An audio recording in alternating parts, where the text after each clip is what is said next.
Welcome, everyone, to the San Francisco Board of Supervisors. Welcome back. Thank you all so much for your patience. Ladies and gentlemen, we are having at this time meeting as a committee of the whole, a joint meeting between the San Francisco Board of Supervisors and the San Francisco Police Commission. And at this time, Madam Clerk, can you please call the roll for the board? Thank you, Madam President. Supervisor Avalos. Avalos present. President Breed. Here. Breed present. Supervisor Campos. Campos present. Supervisor Cohen. Yes. Cohen present. Supervisor Farrell. Farrell present. Supervisor Kim. Kim not present. Supervisor Marr. Here. Marr present. Supervisor Peskin. Present. Peskin present. Supervisor Tang. Present. Tang present. Supervisor Wiener. Wiener not present. Supervisor Yee. Yee not present. Madam President, you have a quorum. Is there a motion to excuse Supervisor Wiener and Supervisor Yee, moved by Supervisor Marr, seconded by Supervisor Cohen? Colleague, can we take that without objection? Without objection, Supervisor Yee and Supervisor Wiener will be excused. Now I'd like to turn it over to President Susie Loftus. Welcome to the board chamber. Thank you. Good evening, everyone, and welcome to this joint meeting of the Police Commission and the board. Sergeant, please call the roll of the Police Commission. Commission President Loftus. Here. President Loftus present. Commission Vice President Turman is excused. Commissioner Joe Marshall is excused. Commissioner Mizuko.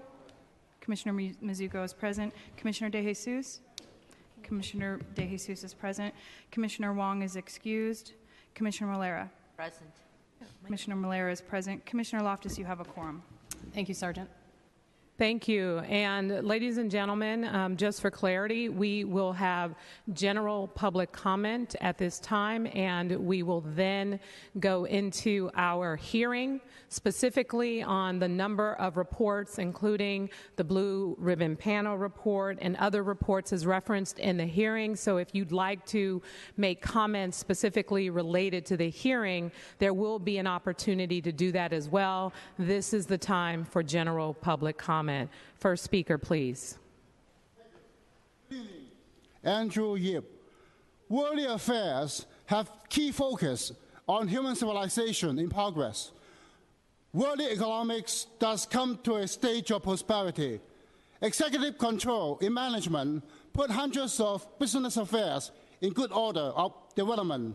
Upright business career strive for success, being cautious to avoid potential problem, even in time of security. Of daily works, one must having of true objective. Of executive actions, one must having of correct strategies. For being rich and noble are predetermined destiny in life that have nothing to be superior over other folks. A bright person will fight with time to accomplish true benefits of things toward success for virtuous way. For solely holiness is supreme, and virtues are noble. Our virtuous personal nature in standards advance onto holiness in gradual steps. Kingsway, in opening up a worldly business career, will plan to go along timely chances of circumstances in making profits from worldly civilization in development of timely trends by applying personal upright destiny at work. For the well-being of the worldly people, one engaged on extensive personal cultivation, diversified missionary pathways, and worldly establishment of foundation for the actualization of holiness and virtues with wisdom and principle. That would lead people of downfall back to purity and clarity of safe soul. That would be the business enterprise of a heavenly peaceful kingdom. God bless Holy Mission. Amen. Thank you. Next speaker, please.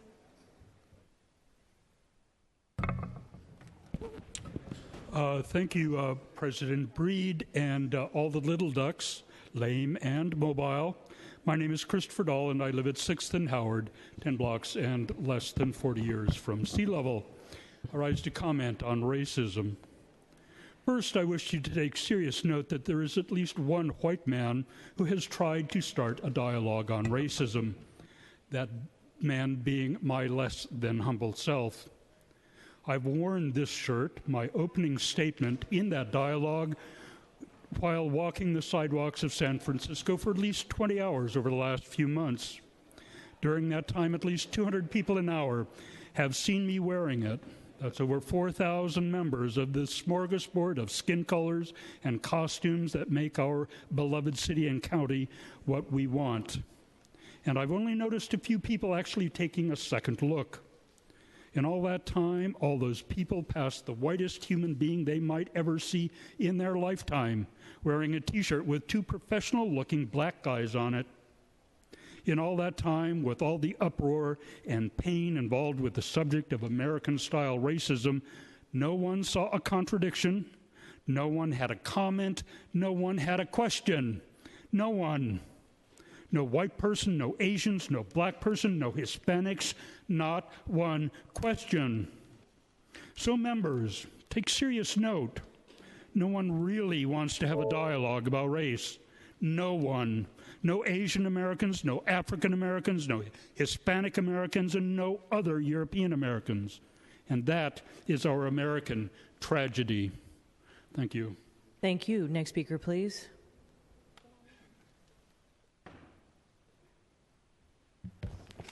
This is it? Yes. Good evening, Board of Supervisors, President Loftus, Police Commission. I've never spoken here before. I'm not sure the procedures. I don't know. This is general public comment. You have up to 2 minutes. Okay, so can you hear me now? Louder. Okay, I'm here to speak about the Police Commission and the reforms.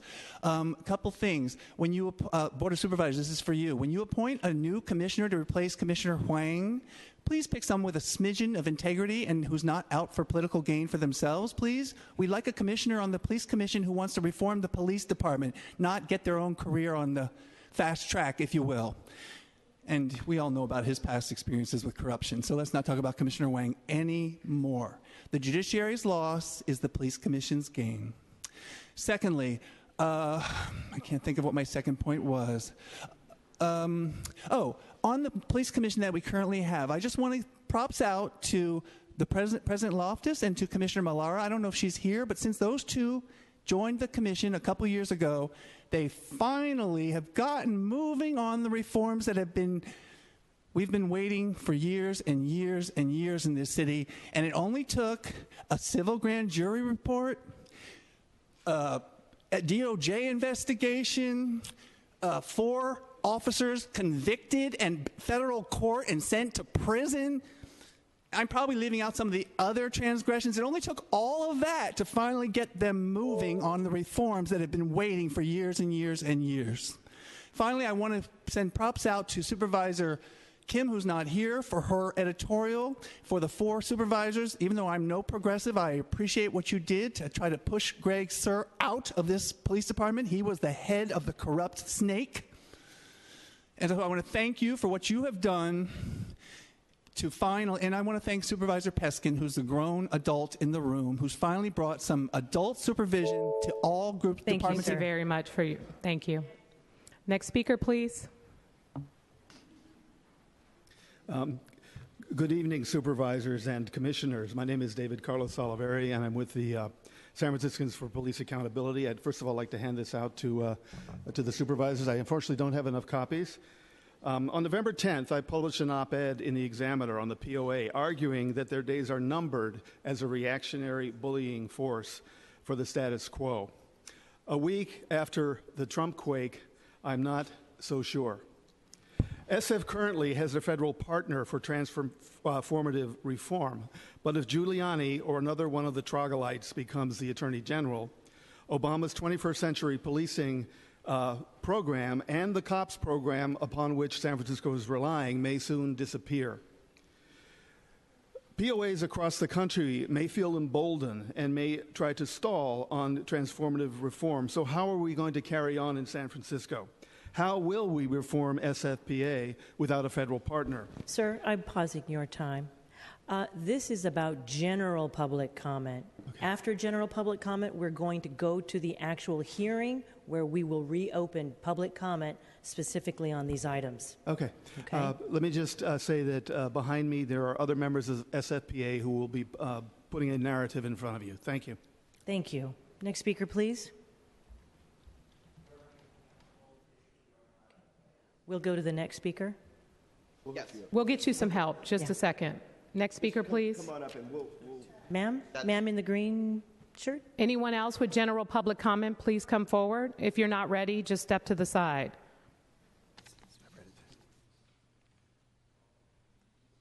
Come forward, ma'am. Where is the play button? We're gonna have John assist you. Just a second, ma'am. Please come forward. Okay, but we're in a group of. This is general public comment. Okay, all right. Dear Madam President and Supervisors, greetings. My name is Bo Chin, and I am a San Francisco resident and also a Falun Gong practitioner.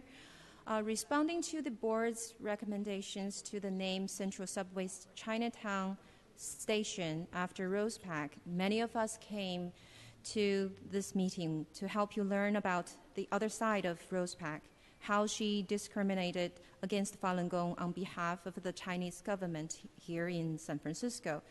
Following our public comments, many people came to us to thank us and also to find out what indeed is Falun Gong.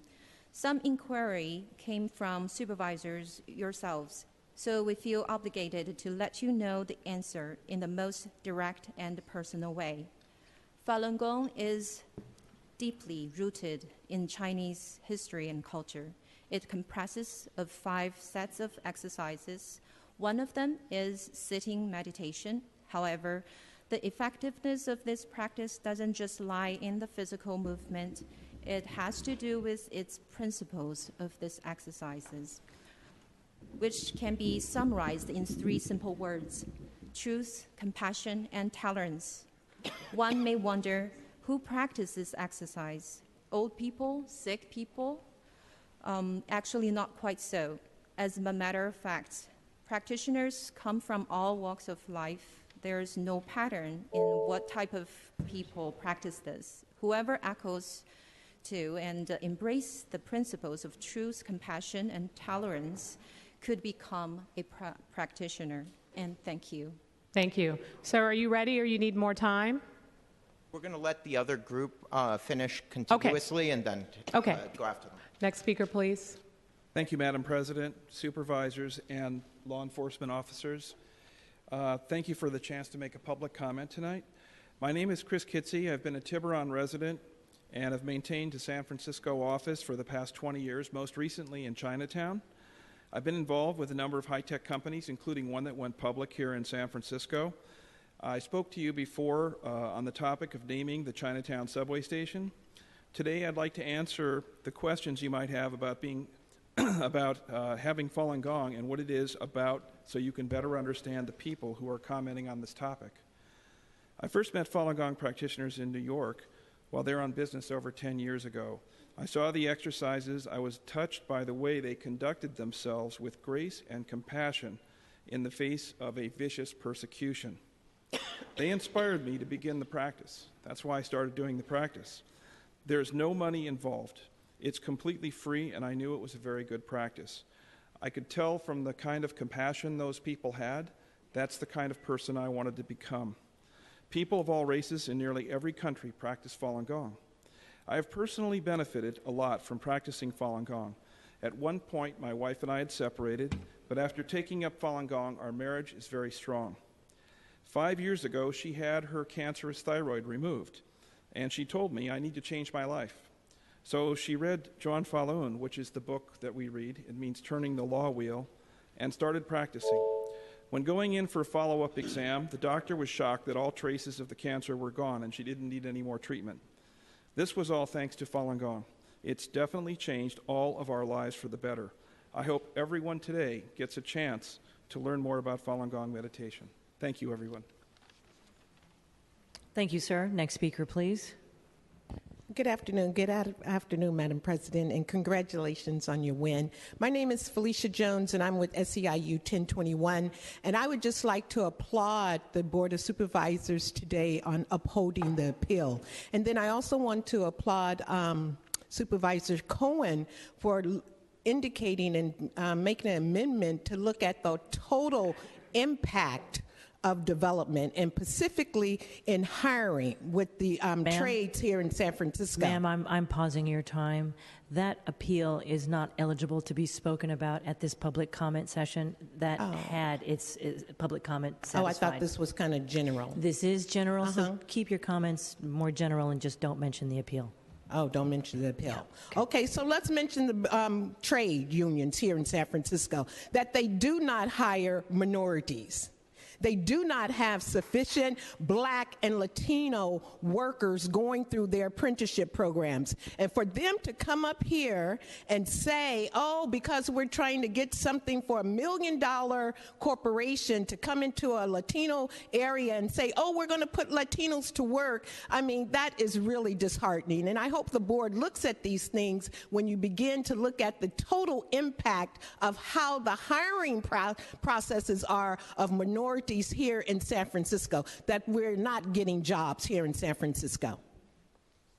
Thank you. Thank you. Before the next speaker begins, I'll just state that there is a rule prohibiting applause, whether it's a vocal expression or with your hands, but you're welcome to use your supportive fingers. Continue, ma'am. 各位市议员好，我叫杨丽。退休前我是戏剧服装设计师，今年快70岁了。看到现在的我，没有人会想到我曾经是一个中晚期胃腺癌患者，而且身患10多种疾病。95年我又出现边癌症状，医生告诉我，我只有3个月的命了。Hello, Madam President and the Board of Supervisors. My name is Li Yang. I'm nearly 70 years old.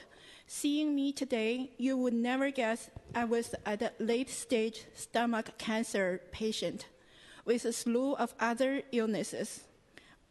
就在我痛苦万分、等死之际，一个偶然的机会，我阅读了法轮功书，感觉很好，就开始学功。Not just that, in 1995, I had symptoms of nasal cavity cancer. The doctor told me I had 3 months to alive. It was during this most painful time of my life that I encountered the Falun Gong books by accident. 神奇的是，自学法轮功后，我身上的痛渐渐的消失，精神越来越好。半年后，原来无法独立行走，一出门叫我丈夫搀扶的我，既能骑自行车满城市跑，还能做家务带孙女。从那以后，我心里充满了喜悦，感到生活特别快乐。I thought they were very good, so I took up the meditative exercises. The magical thing was, after learning the exercises, the symptoms and the pain I had slowly went away, and my spirits were up.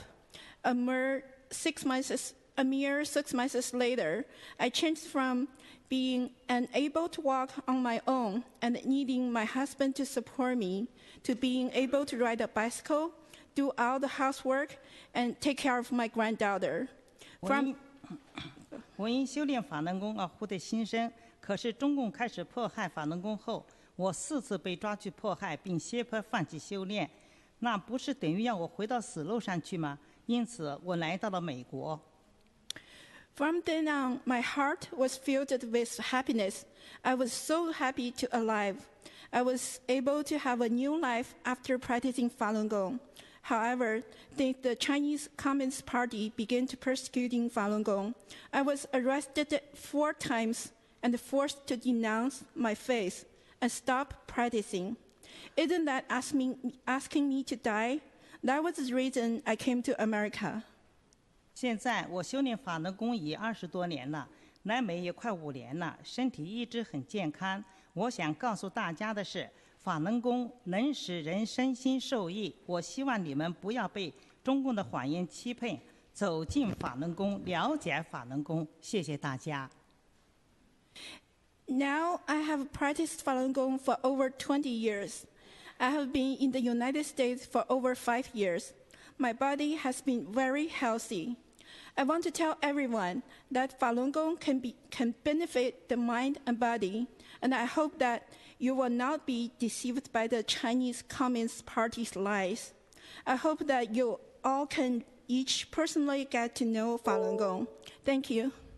Thank you. Next speaker, please.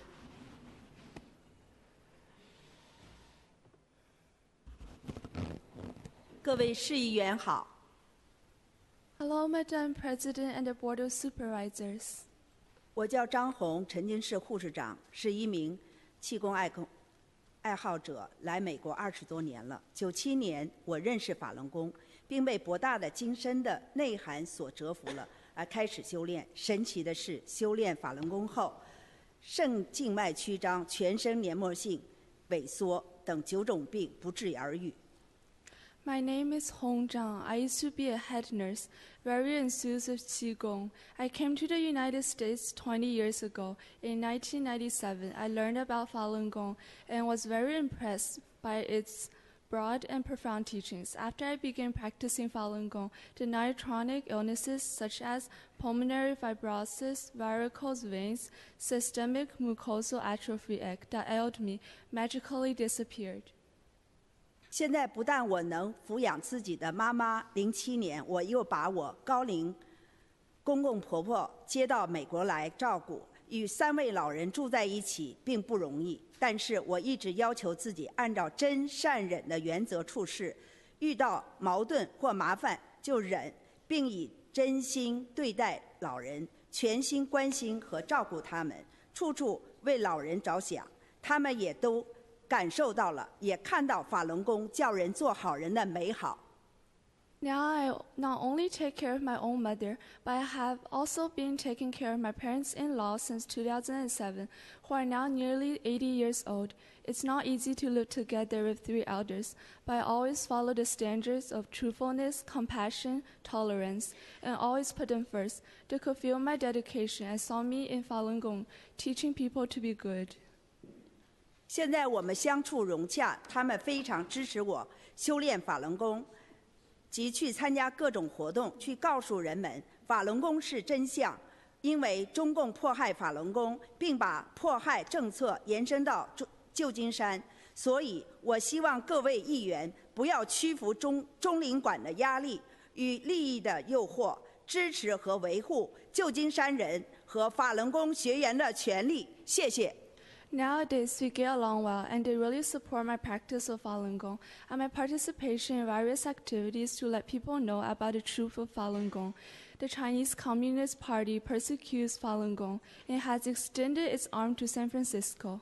I hope that the Board of Supervisors do not surrender to the Chinese consulate's pressure or give in to their demands in the name of economic gains.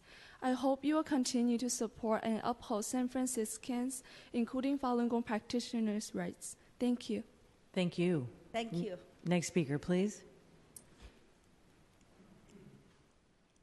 Dear Board of Supervisors, as you can see that many different people practice Falun Gong. What's common about them is they all go by the principles of truth, compassion, and tolerance. It is essentially a practice that teaches people to be a better person.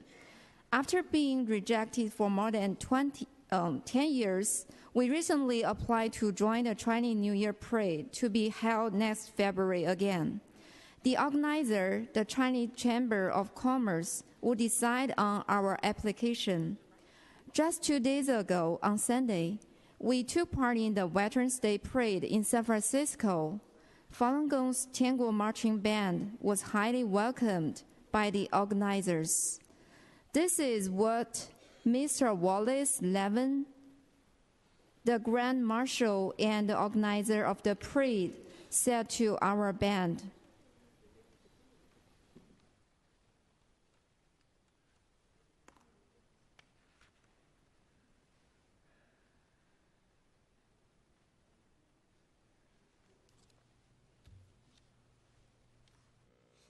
They're the greatest band I have ever seen. The greatest.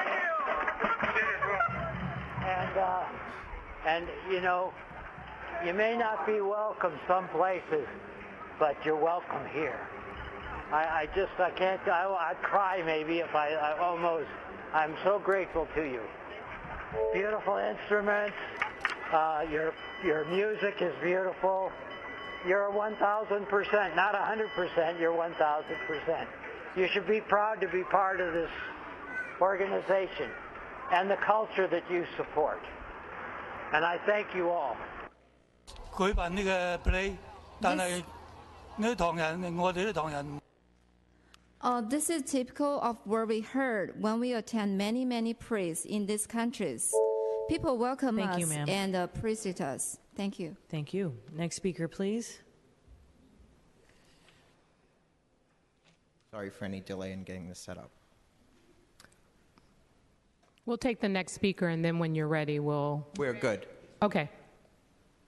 Supervisors please and switch to police slides. commissioners. Supervisors and police commissioners, I am the great aunt of Derek Gaines. Derek was subjected to a scenario tragically familiar to many young black and brown men in our communities. In 2012, Officer Joshua Cabillo, who was then a rookie cop with the South San Francisco PD, profiled two young teenagers who were casually walking from McDonald's through the Arco gas station next door to the bus stop at 7:30 in the evening on a June evening, with lots of local residents on the sidewalk, in the gas station, and driving by. Cabillo swooped into a full gas station with his cop car and confronted the teenagers, demanding to know why they were walking through the gas station. Derek got scared. He was 15 years old. He tried to run away.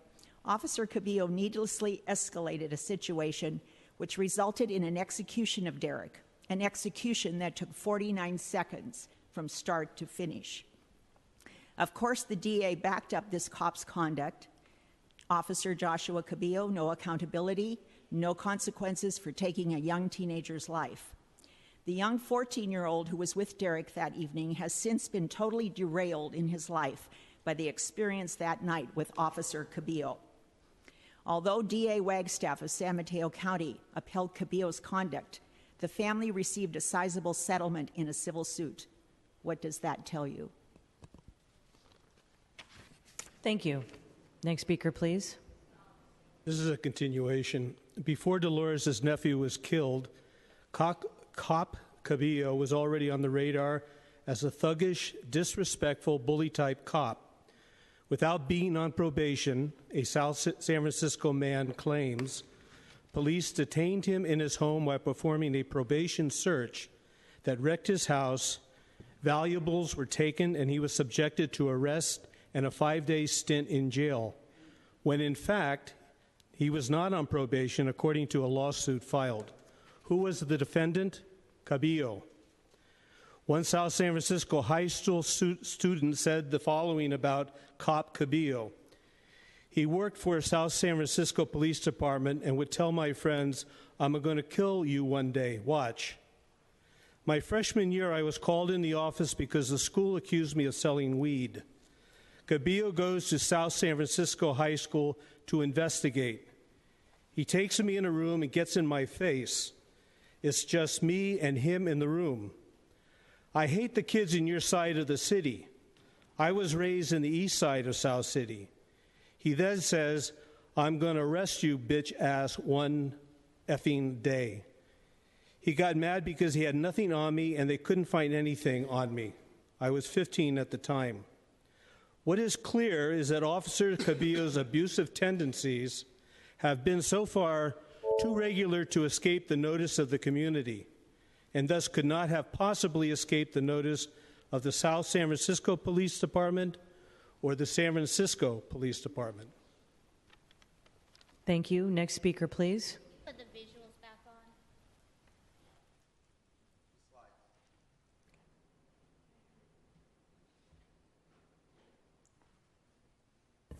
An OCC investigator was asked if numerous... Ma'am, I'm just going to pause your time. This is about general public comment. It's not about the hearing. After general public comment... So every time I've ever stood at the stand, you have corrected me. Ma'am. And we are limited to 2 minutes, and we're trying to pose a story. Ma'am, you are welcome to provide your comments. Just keep them about general public comment. And you always single me out and do Ma'am, this. please make your comments. Well, you just took off 3 seconds. I'd like them back, please. We'll bring them back.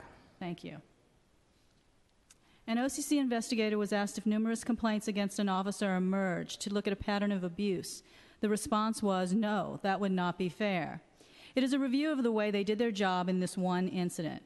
We provide our findings to the chief of police. The chief is the only one to see the results. The chief can look for an early intervention system. He is the one to look and determine if there is a pattern.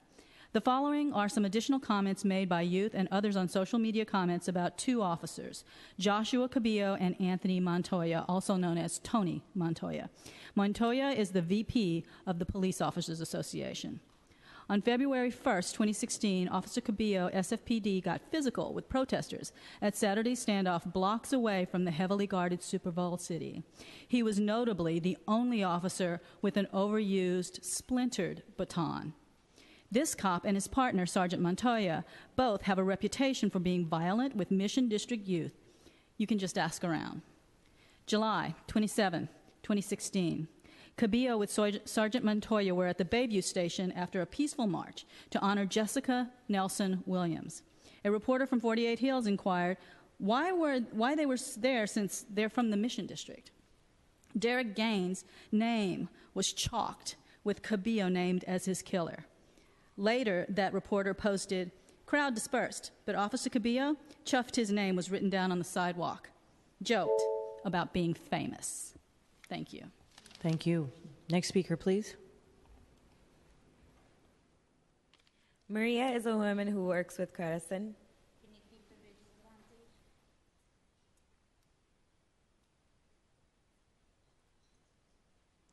Not talking. Hi. Maria is a woman who works with Credison, an international organization that empowers and responds to needs of Latino, immigrant, and other underserved SF Bay Area families. She received last week Credison's Employee of the Year. Maria has also had an encounter with Officer Cabillo in the Mission February 2015. After she had parked her car, was on the sidewalk heading to getting a bite to eat with her husband and cousin. She was asked for the IDs of the men. They gave little pushback, asking why and why they were being detained for some reason. He indicated that they were not. So they proceeded away to the restaurant. Upon returning to the car, Cabillo was having her car towed, was arresting her husband as having driven on a suspended license. Later in court, the judge threw out all of this and said that her husband's right had been violated because he had not been driving at all. A 30-day hold was put on her car, and you can imagine how expensive that was. I'm sure that Officer Cabillo did this just because they had questioned his actions and they knew who he was and what he was doing in the mission. Maria filed an OCC complaint on 2/24/15 with investigator William Hui. The complaint included Officer Cabillo, how he targeted and harassed both of them as people of color. The complaint went to mediation, and there was no finding against Officer Cabillo. In the meantime, she had no car for 30 days and an astronomical bill that she had to pay back. Thank you. Next speaker, please. Good evening, Michelle Irisari with San Franciscan for Police Accountability and Idris Ali Foundation. And here is the case of, I will call her by her first initial, J. A young woman in her 20s was filming a protest event in the Mission a few months ago. She was grabbed by Officer Cabillo and dragged down several blocks by her hair to the Mission police station. And I actually saw the bruising on her body, and it was frankly horrendous. She was injured by this treatment, hair pulled out of her head. When asking him why he had pulled her hair for 3 blocks or more, he commented that he liked it, and he thought that she liked it too. She will be filing her complaint. She has actually filed a complaint now with the OCC. Part of the reluctance in filing these complaints is the physical trauma involved in physical attacks to effect the arrest. And then there is also the profound, grave psychological element, especially for young people who have never been arrested or beaten by a cop. Thank you. Next speaker, please.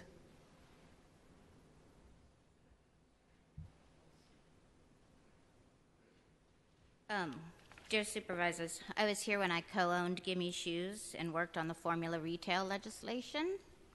Now I am here of a mother of a child of color.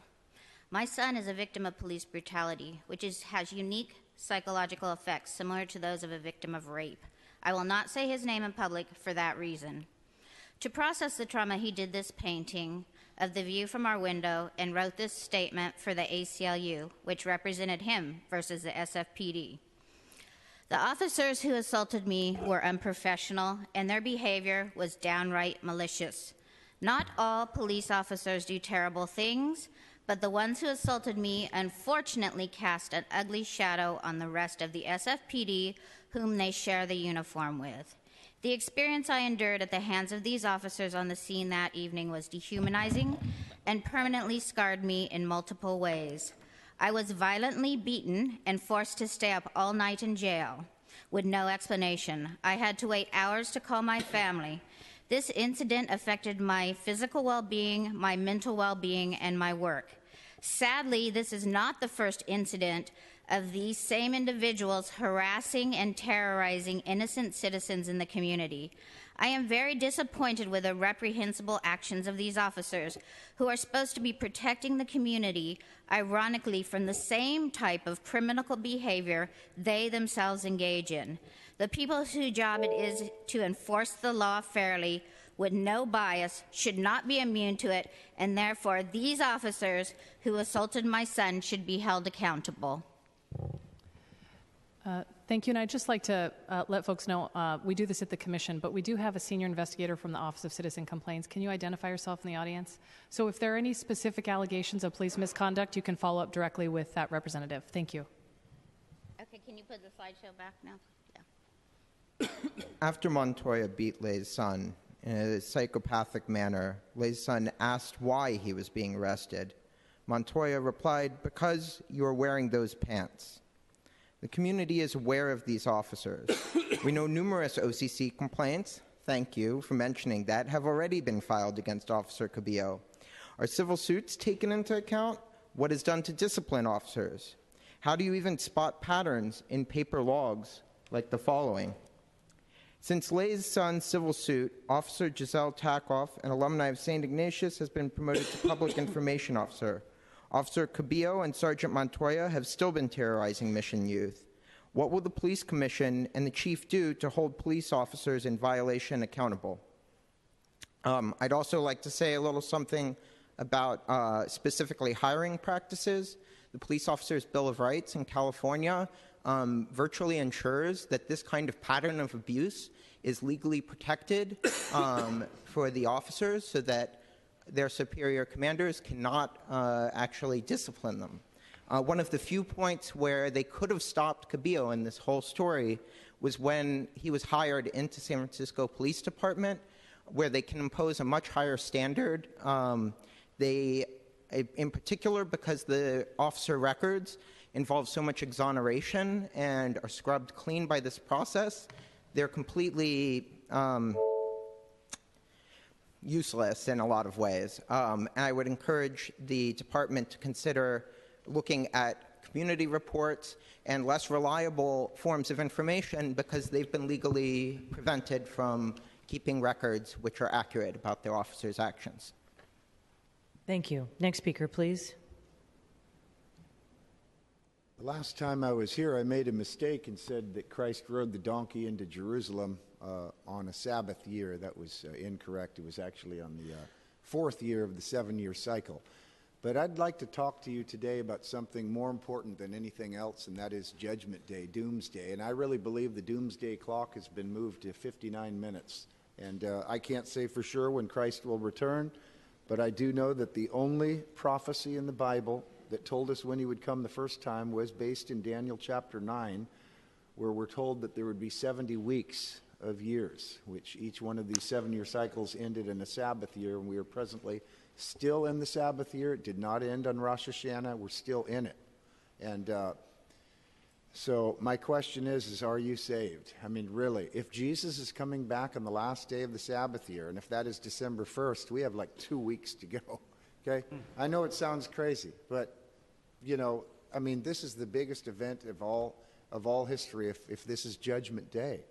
And I guess I'd like to read this. Now, if Christ be preached that he rose from the dead, how say some among you that there is no resurrection of the dead? If there is no resurrection of the dead, then is Christ not risen? And if Christ be not risen, then is our preaching vain, and your faith is also vain. Yea, and we are found false witnesses of God, because we have testified of God that he raised up Christ, whom he raised not up, if so be that the dead rise not.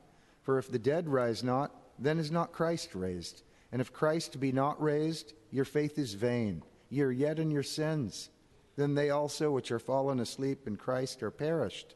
If in this life only we have hope in Christ, we are of all men most miserable. But now is Christ risen from the dead and become the first fruits of them that slept.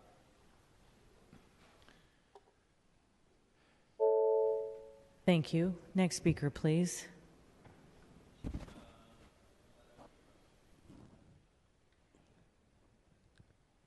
Well, I'm sure everybody's happy with the election results, and one thing we can be assured of, just because people vote doesn't mean they vote morally or ethically. Some of the worst people that we've ever elected are coming down the pike in our federal government and in this city government and our state government. Two of my favorite people who are not here tonight, Scott Wiener. Why don't I like Scott Wiener? Because Scott Wiener is the enabler or protector of the man that represented me in my domestic violence circumstance here in San Francisco. I'm a survivor of domestic violence.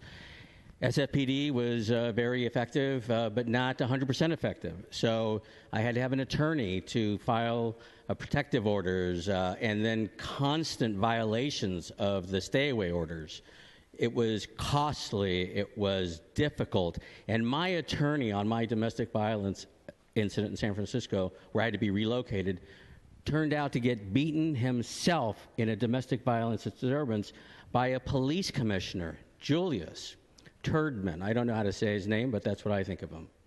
Now, how does a police commissioner get on the police commissioner to supervise the ethics of SFPD when he himself battered his spouse that he lived with, and methamphetamine was involved in that altercation? So if you're so against drugs, I did recruitment for SFPD on 2001. I had one of the most successful recruitment drives for SFPD in the 150-year history of SFPD. So I question, when you get a batterer and then you get a supervisor who endorsed him, who took his endorsement to run for office, what a scummy cesspool of people that get into this chamber and go on to higher office. So sometimes the person that doesn't win tends to be the most ethical, the most humane. And I appreciate all the hard work that people do to protect people from bad and antisocial personalities. Thank you. Next speaker, please. Good evening, supervisors. Here's a shift in issues.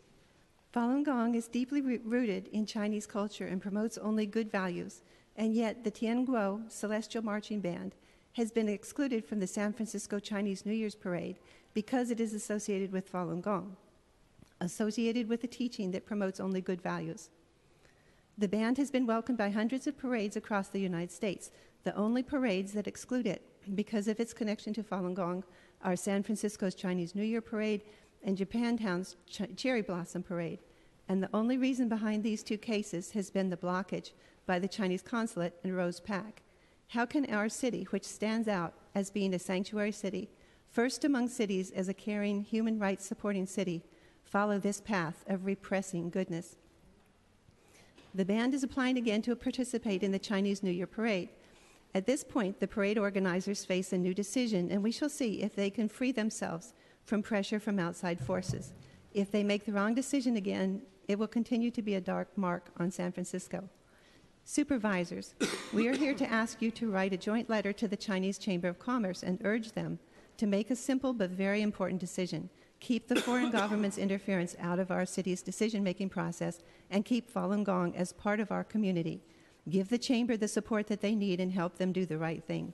Take a stand for what is right and show the true heart of this remarkable city. Thank you. Thank you. Next speaker, please. Good evening again, David Carlos Salaveri, San Franciscans for Police Accountability. I just want to kind of be the capstone on the other SFPA folks who spoke about Officer Cabillo. I think it is really shocking that his partner, Tony Montoya, Vice President of the Police Officers Association, is in the running for the presidency of the SFPOA when Martin Halloran resigns. That is really shocking. I'm not sure how the commission could possibly work with somebody like this, who has a record himself of violence and who is the partner and enabler of a cop who killed somebody, a 15-year-old in South San Francisco, who has repeatedly beat up kids in the mission, who dragged a protester by her hair and then made disparaging sexual comments to her. That's really shocking, and I hope that that goes on record. Thank you. Thank you. Next speaker, please. This is about general public comment, sir. Thank you. Good evening, Daniel. For the record, to the supervisors and commissioners, once again, thank you for calling this hearing. So, I have to say something, because the officer that many of the people have came before and spoke about Officer Cabello, I guess that's his name. Well, during the Super Bowl of this year, we had a protest on Market Street, and guess who poked me in the back with a billy club? Officer Cabello. And I'm a pretty disciplined guy. I mean, I know how to protest without making you feel threatened as an officer, and I think it's not a coincidence that something like that happened even to me. Thank God I didn't get shot by this officer. And I recognize his picture, and the evidence is clear. I was trying to find it on YouTube here, and I was going to show everyone, but I guess I can show it another time. But my point is that, let's do something about this officer. I like to file a complaint with OCC now, and let's take it from here. And, by the way, I know this is general public comment, but, this is a Trump thing going around, and we don't want to embolden officers who have tendency to be rogue officers and who have tendencies to disrespect everyone's constitutional rights. So let's be clear going forward that let's stand together against any rogue police officer, any rogue official. Now, let me stop. But let's just stand together and let's make sure that we identify what's the problem within this department so we can make this department work for everyone. Amen? Amen. Thank you. Thank you. Next speaker, please. And if there are any other members of the public who wish to comment on general public comment, please step up. So I just want to say good evening to the commissioners and the Board of Supervisors. I'm sorry I'm late, and it's very hard to participate in democracy when you work an 8-to-5 job, so I'm really glad I could be here tonight. I did want to speak a little bit still on the selection of the police chief. And just after listening to all these stories, say how brokenhearted I am that this kind of conduct is happening. And that's why this police chief search is so important. I'm noting that Oakland has required that their chief have a minimum of bachelor's degree, but it's more desirable to have a master's degree, as well as they must be a resident of Oakland. And they must have 5 years, I believe it's of executive experience.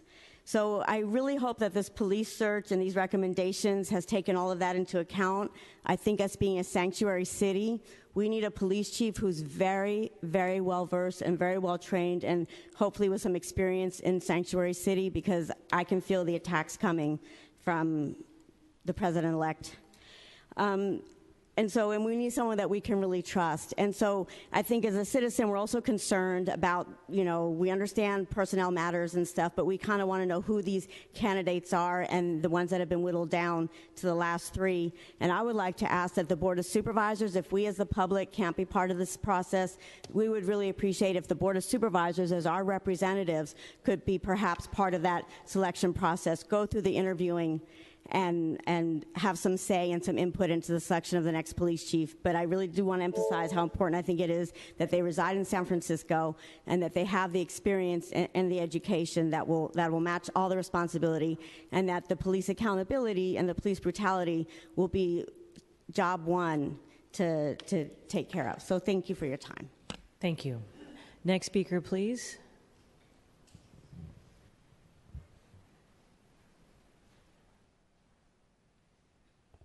Thank you. Tom Gilberti. It seems like we've elected a president that very few school boards across the country would hire to be their principals in their grade schools or in high schools. Recent radio tidbits. 50% of Americans live paycheck to paycheck. 25% of kids live in poverty. 3,000, there are 3,000 plus counties in this country. The first time I heard this, they said 17% had tasted a recovery from 2008. Last time I heard it, a couple of weeks later, they said 7% of the counties across this country had experienced a recovery. Americans left behind, Trump kind of caught the nuance. They were all Bernie's issues, and they still continue to be Bernie's issues. Hillary's, like a small magnet, was pulled always toward Bernie's issues.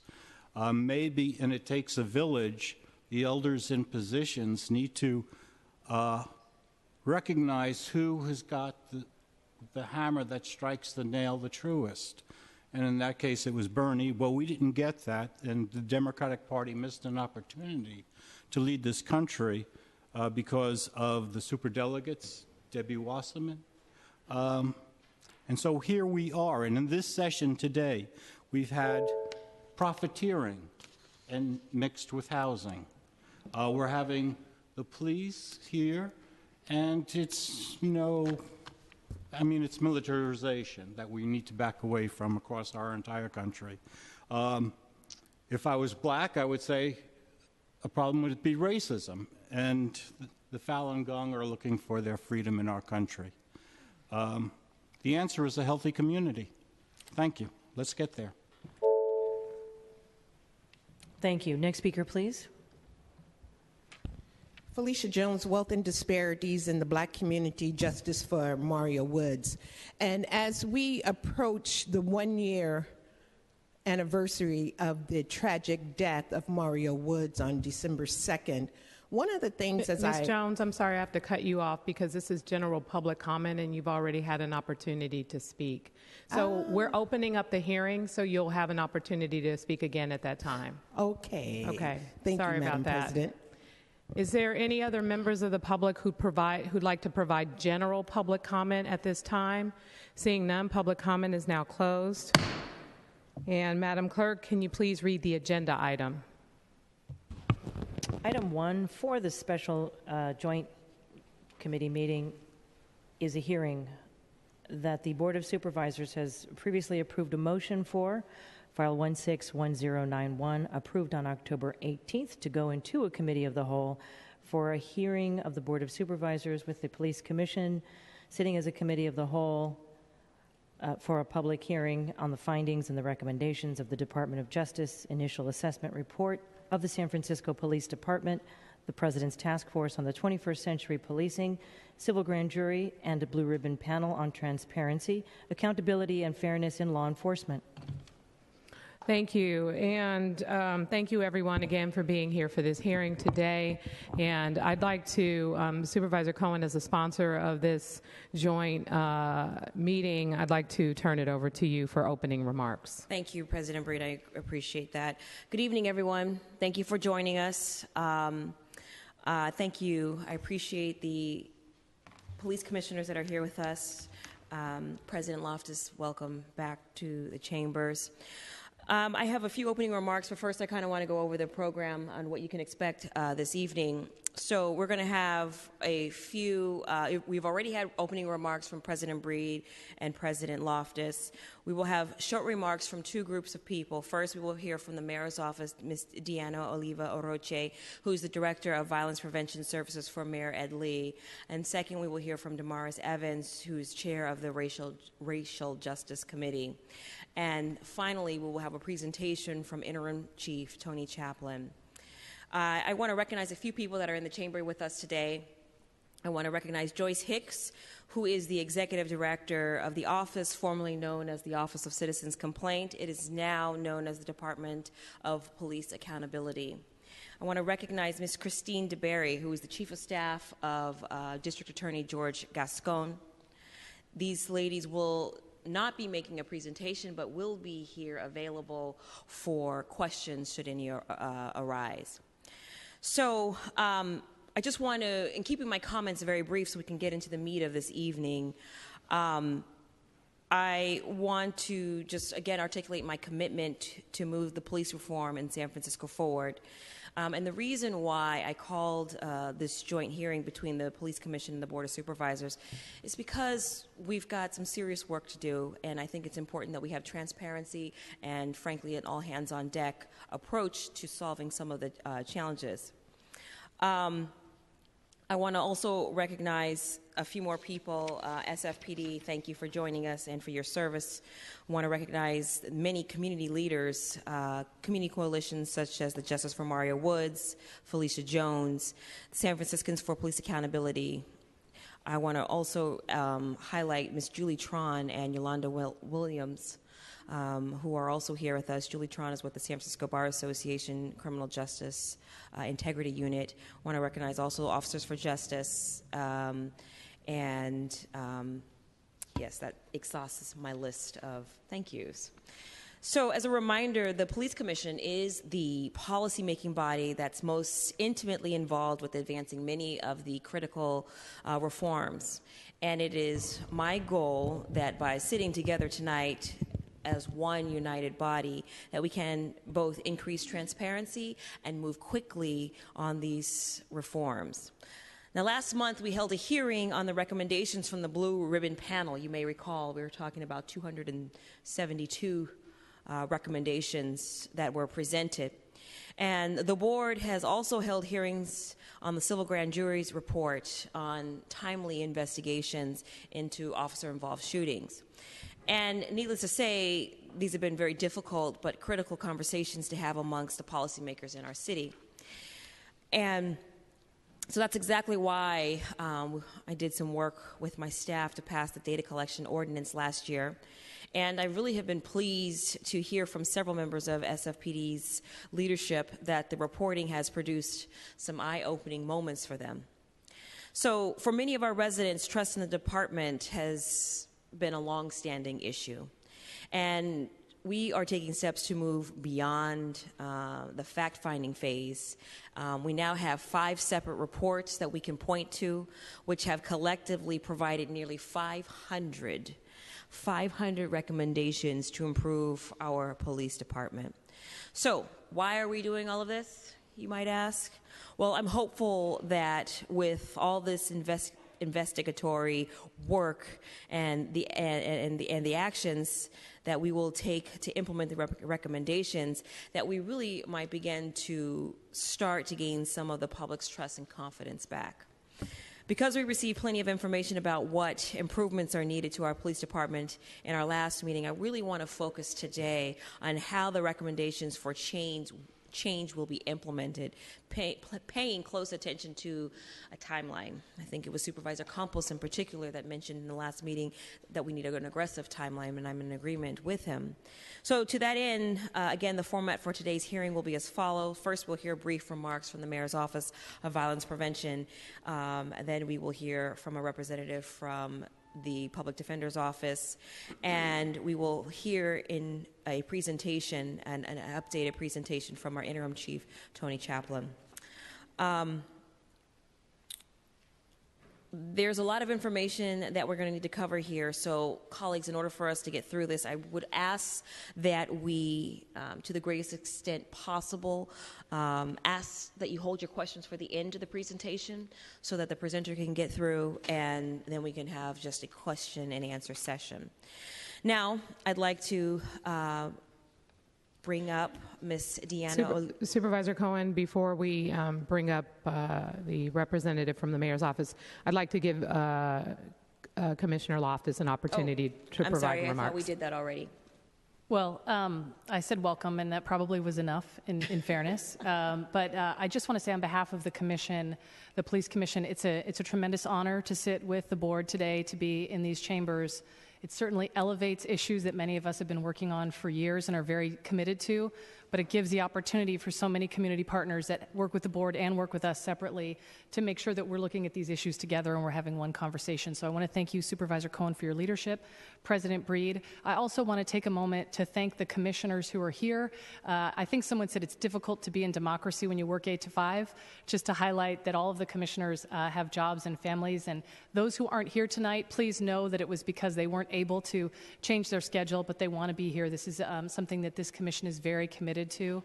The last thing I will say, because I think there have been reports before, and if you're feeling cynical that change is not going to happen because you've seen a report before, the fact that we have these 5 reports, we're going to hear from the department, and we together can hold ourselves and the department accountable to make this change is really what tonight is about. So I want to thank the board not only for tonight, but for the subsequent hearings that you all have committed to, that with all the anxiety about what's happening in Washington, I think it's a reminder for us here in San Francisco to not expect somebody else to fix issues that we actually need to work on together, which is building trust between the community and this department. So we're honored to be here, and thank you so much, both of you, for your leadership.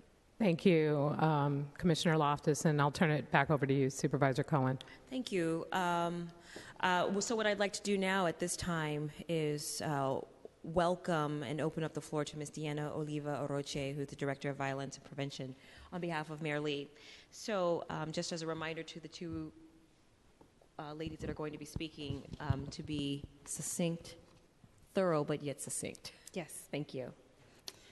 Good evening, Board of Supervisors and Police Commissioners. Thank you for the introduction and thank you for hosting this forum.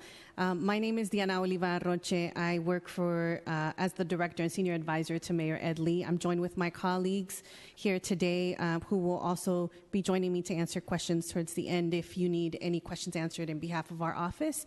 I'm joined with my colleague, Mauli Tubenyo, who's our new board liaison at the Mayor's office, and Paul Henderson, who also works as a colleague side by side around public safety and is one of the Mayor's Deputy Chiefs of Staff on public safety. Today, I'm here representing the voice of Mayor Ed Lee. On behalf of the Mayor, I'd like to thank you for the leadership that all of you have demonstrated in this last couple of years, all the days and hours that you've worked very hard around trying to highlight specific areas that our police department needs to be improving on moving forward.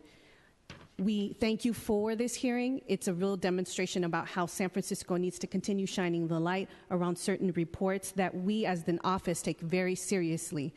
We thank you for highlighting the Department of Justice, the President's Task Force on 21st Century Policing, the Civil Grand Jury, and the Blue Ribbon Panel. At yesterday's Unity gathering, Mayor Lee announced how we would always be San Francisco, retaining the values of diversity, equality, and equity across the city. He affirmed to all San Franciscans our commitment to stand as one and to stand for human rights, civil rights, and social justice. He also confirmed our dedication to continue moving forward with our current commitments, which includes implementing the recommendations from the previously mentioned reports. When Mayor Lee called the U.S. Attorney General Loretta Lynch to come assess our police department, we fully committed to working on the Department of Justice community-oriented policing services and to implement any recommendations that they would bring forth. We are proud that all involved, especially the San Francisco Police Department, opened their doors and invited transparency and accountability.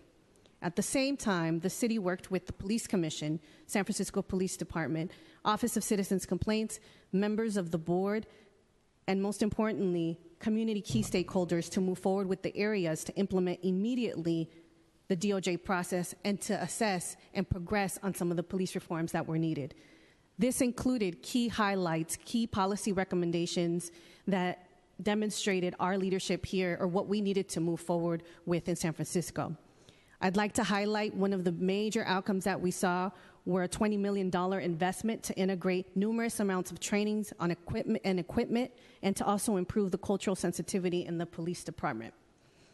We moved forward with significant programming in the effort to be able to begin looking at building trust between communities and communities of color specifically and the police department.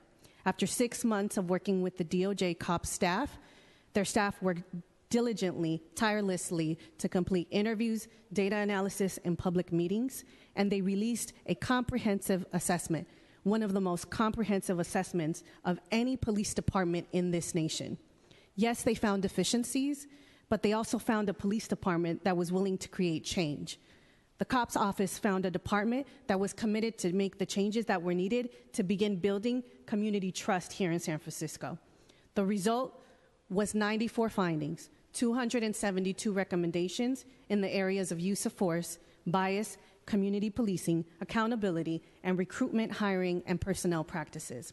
On October 12th, a little over 30 days ago, at the DOJ's press conference, the announcement of the report, Mayor Lee accepted and promised to implement every single recommendation. He vowed to restore trust and recognize that these measures were the first important step to doing so. The report acknowledges the many reforms already underway. As President Loftus has noted, and our colleagues at the SFPD will discuss, much has been done and more is underway. We have made progress, but there is a lot more work to do. Tonight, Mayor Lee asks to work in partnership and to share the responsibility of addressing and executing recommendations to build a 21st century police department for San Francisco and to continue moving forward with fair and just policing that treats everyone the same and places the sanctity of life above all else. Thank you. Those are the remarks from our mayor, Mayor Ed Lee, and I'll pass it on and acknowledge once again that my colleagues Mauli and Paul are available for questions. Thank you very much. The next speaker will be Damaris Evans, Chair of the Racial Justice Committee. Good evening, supervisors and commissioners, and thank you, Supervisor Cohen, for allowing me to have a few minutes to address this joint meeting and hearing. And my name is Damaris Evans. I'm the chairperson for the Racial Justice Committee, which is a committee of attorneys in the San Francisco Public Defender's Office. I'm also a member of the San Francisco Bar Association's Criminal Justice Task Force, and I work on the subcommittee for bias along with Susan Christian. And I'd like to also indicate that Julie Tron and Frank Liedman, who are also members of the San Francisco Bar Association's Criminal Justice Task Force, are here and available for any additional questions that you may have. I wanted to just, on behalf of the Racial Justice Committee, mostly indicate that our public comment following a review of the report, I want to acknowledge, and I provided a letter to all of you that has our public comment from the Racial Justice Committee, acknowledging the mayor's office, the police department, in their cooperation with the Department of Justice in completing the assessment of the police department. I want to invite you to review the 10-point plan that the Racial Justice Committee released a couple of years ago, as well as a demand letter that we submitted to the supervisors earlier in this year, and indicate that a lot of the recommendations that are included in the Department of Justice assessment were echoed from points that we had already addressed. The point of the Racial Justice Committee is to be committed to reform in the police department and reform in the criminal justice system here in San Francisco so that all citizens are treated equally. And one of the things that we wanted to highlight with respect to the assessment by the Department of Justice, which we do find they did a very good job. There was some deficiencies, but overall we agree with the vast majority of recommendations, if not all. However, we were very disappointed in finding that the assessment was unable to reach specific conclusions regarding the incidents of actual racial bias by the police department because of insufficient data collection procedures within the police department. I think that this definitely prohibits San Francisco from being able to hold the police department accountable if we don't have sufficient data. I've been working with the data collection committee which is headed by Julie Tron. We've met with Jennifer Eberhardt from Stanford, and there are available procedures to analyze data that is collected by the police department so that we can know how well and how effective the police department is operating.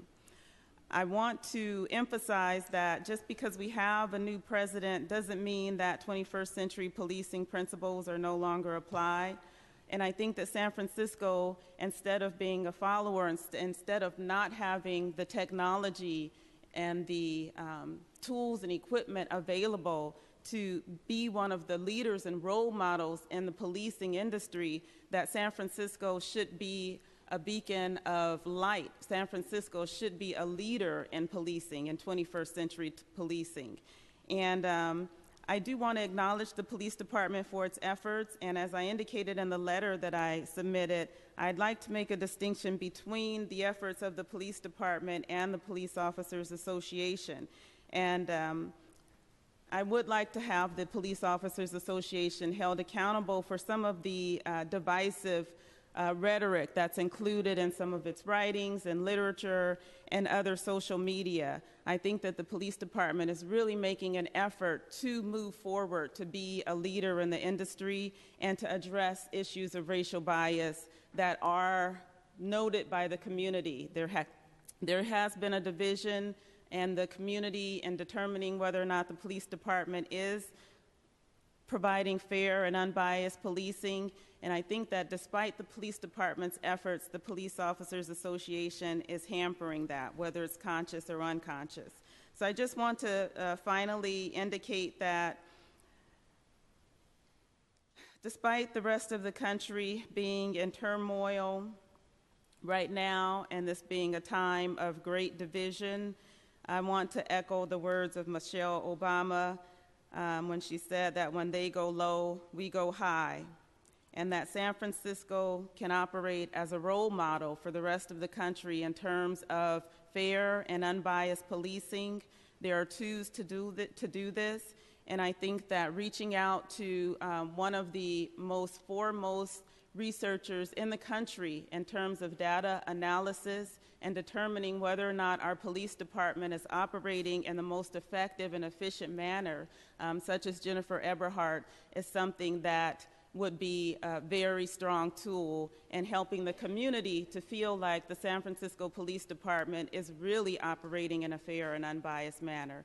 So I would encourage that process to happen sooner rather than later.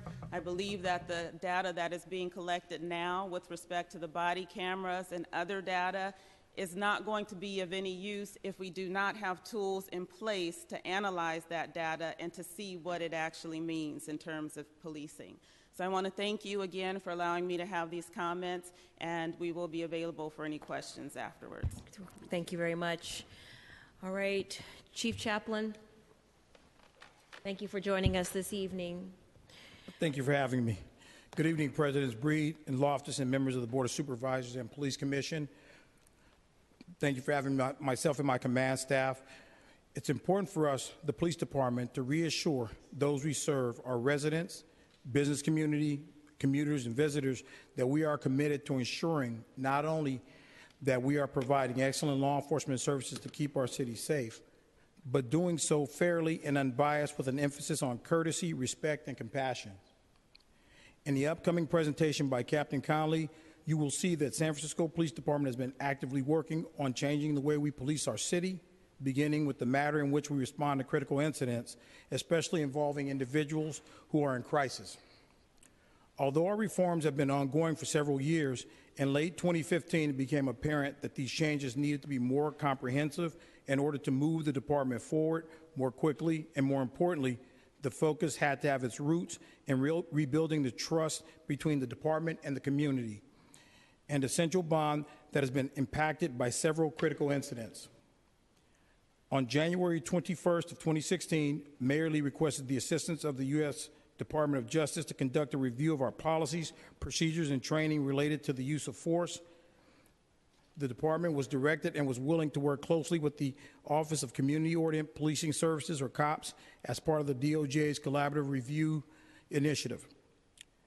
This months-long process was comprehensive, heavily relying on input from hundreds of people, including police commissioners, members of the SFPD, police employee groups, city leaders, community members, and other stakeholders.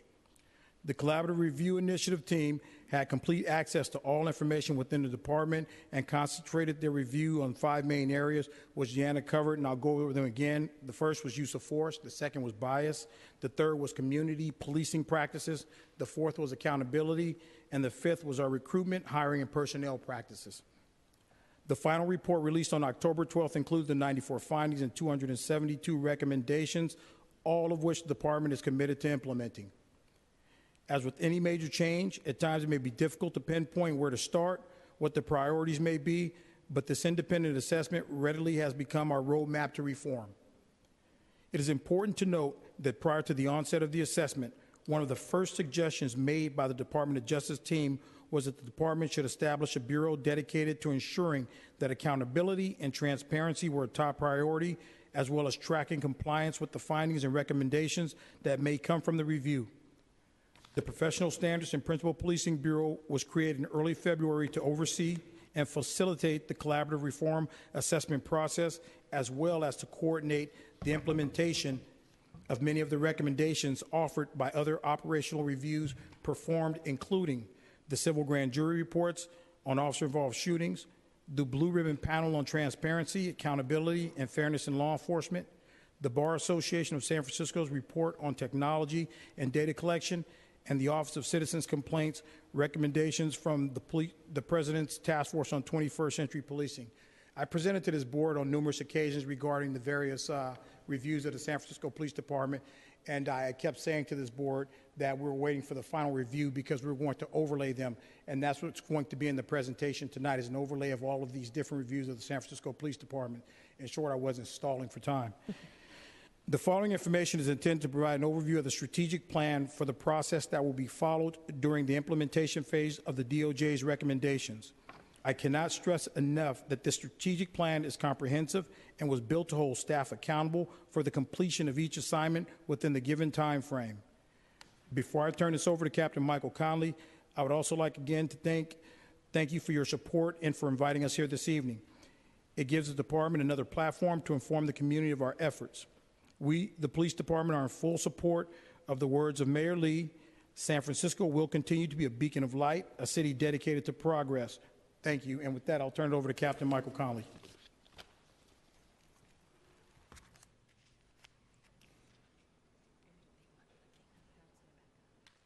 Thank you, Chief. Good evening, Madam President Breed, Loftus, Supervisors, Police Commissioners, Command Staff, and members of the public. My name is Captain Michael Conley, and I'm the Commanding Officer of the Professional Standards and Principal Policing Bureau.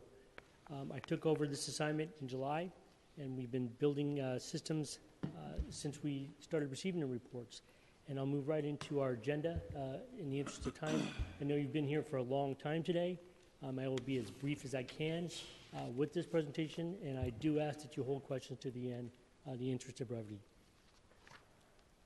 Our agenda tonight essentially covers the areas of the pre-DOJ reports and actions, the Department of Justice report summary, the strategic level planning and guidance, operational structure and planning, and plans to operations transition, the verification process, and the current status of the reforms as we have them today.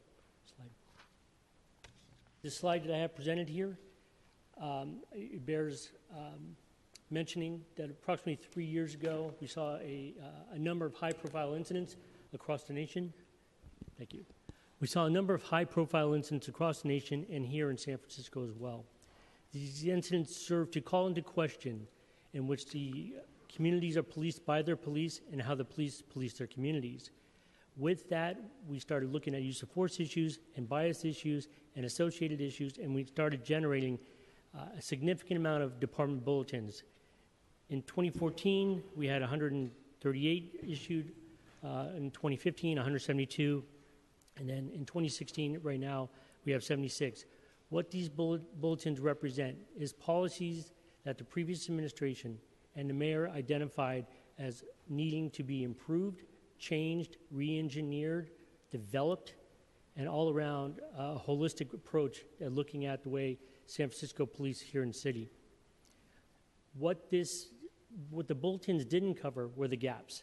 And so with the request for the Department of Justice to come in and review the department, it was essentially a gap analysis. It was the ability for the Department of Justice to show us where in the department we needed improvement, where we needed to develop additional policies, and also look at some of the good programs we were doing, because we know we have good programs. Slide. Department bulletins are in fact policy, and they're derived from a directive from the Chief of Police, as outlined in Department General Order 3.01. The bulletins supplement or amend Department General Orders when the Department General Order becomes inaccurate or outdated. We have a significant amount of Department General Orders that are in need of re-engineering and redevelopment. As an example, in 2014, we issued a harassment-free workplace policy to direct members to train or attend an online training in bias and workplace harassment. That training was previously reserved for management level and all supervisors. Chief Sir at the time directed all personnel should have that training and mandated it. The second policy, second bulletin, which is outlined here, is Department Bulletin 15.255, which is the pointing of firearms. It was determined that the pointing of firearms did constitute a use of force. When implementing that was a shift in culture, a shift in training. And so with rolling that out, we saw our use of force statistics skyrocket. And that's because we were now capturing additional information that had previously not been captured. So it was a change in training, a change in culture. The last one was a bias bulletin. It was Department Bulletin 15.249, which was the Not On My Watch pledge. Essentially, it's a commitment by all personnel that any instances of bias will not be tolerated. And it was a commitment by our officers to understand that there is no place for bias in the workplace or anywhere. Slide. As we start going into police reform updates, we started understanding that many of the incidents we deal with have to do with mental crisis, hit persons who are experiencing mental crisis. We reformulated our crisis intervention teams, which is now under the auspice of the Field Operations Bureau, because primarily this is a patrol-based function. While we do have a number of officers, a number of staff that are trained, we are still moving forward primarily in a patrol function. We've also are in the final adoption phases of a Department General Order, which outlines the criteria and the policies set forth with the CIT of the Critical Incident Team General Order. The Mayor's Office has committed $100,000 for training and budgeting for trainers and additional mental health work so that we continue to improve upon these programs and training so that officers can institute time and distance and de-escalation techniques on every critical incident, but every incident that deals with a person in mental crisis. All new hires, which are recruits, receive CIT training, and all personnel, there's training programs to incorporate senior personnel, and we are doing it through the annual training cycle. Additionally, the Department of Public Health in October announced that they are going to have specialists or a specialty team in responding with the police department to deal with persons in crisis. The next few slides are going to cover a couple of the critical incidents, very high-profile incidents, some of which you are intimately aware in. This first slide occurred on July 6th in Tenderloin, where an individual who had a firearm was in an altered mental state. We were able to contain that individual, enter into negotiations with him, and after several hours, that person was apprehended with the weapon. He was rapidly transported to San Francisco General, where he received treatment for a number of his issues, and it was narcotic-induced. But the key points here, in the following slides, is the fact that the officers in the field contained the individual, de-escalated by creating time and distance and using physical barriers to buy more time for additional resources to arrive and to enter into negotiations. Next slide. This incident occurred in the Ingleside District on July 26th.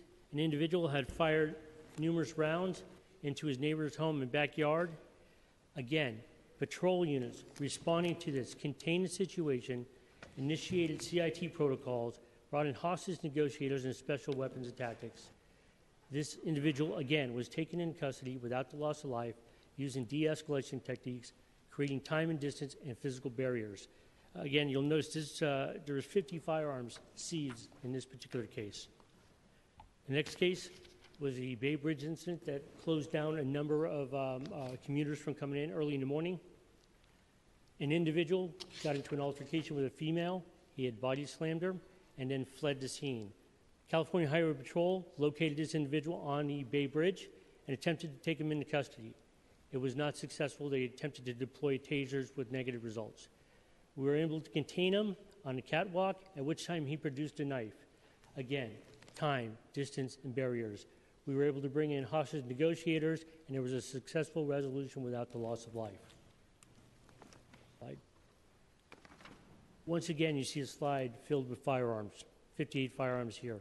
This individual also fired rounds at the location. Officers responded, contained him, created an environment where de-escalation could work. We brought in negotiators, and this individual was brought into custody as well without the loss of life. Again, that's two instances where we have 108 firearms confiscated. The results could have been catastrophic. This is an incident I'm sure every one of you are aware of. It's in your own backyard here at Civic Center Plaza, where an individual in crisis had wanted to commit suicide, and he was armed with a firearm. As you can see from the slide here, we used time, distance, barriers, and negotiation tactics, and after several hours, he too surrendered to the negotiators and was promptly brought to San Francisco General, where he was receiving the help that he needed. Illustrating again that the policies that we've implemented, the practices that we've implemented are working. Slide, please. We move now into police accountability. Body-worn cameras have been on the forefront of law enforcement over the last few years, especially here in San Francisco. It was a collaborative process to develop a policy by which the body-worn cameras would be accepted and deployed throughout the department.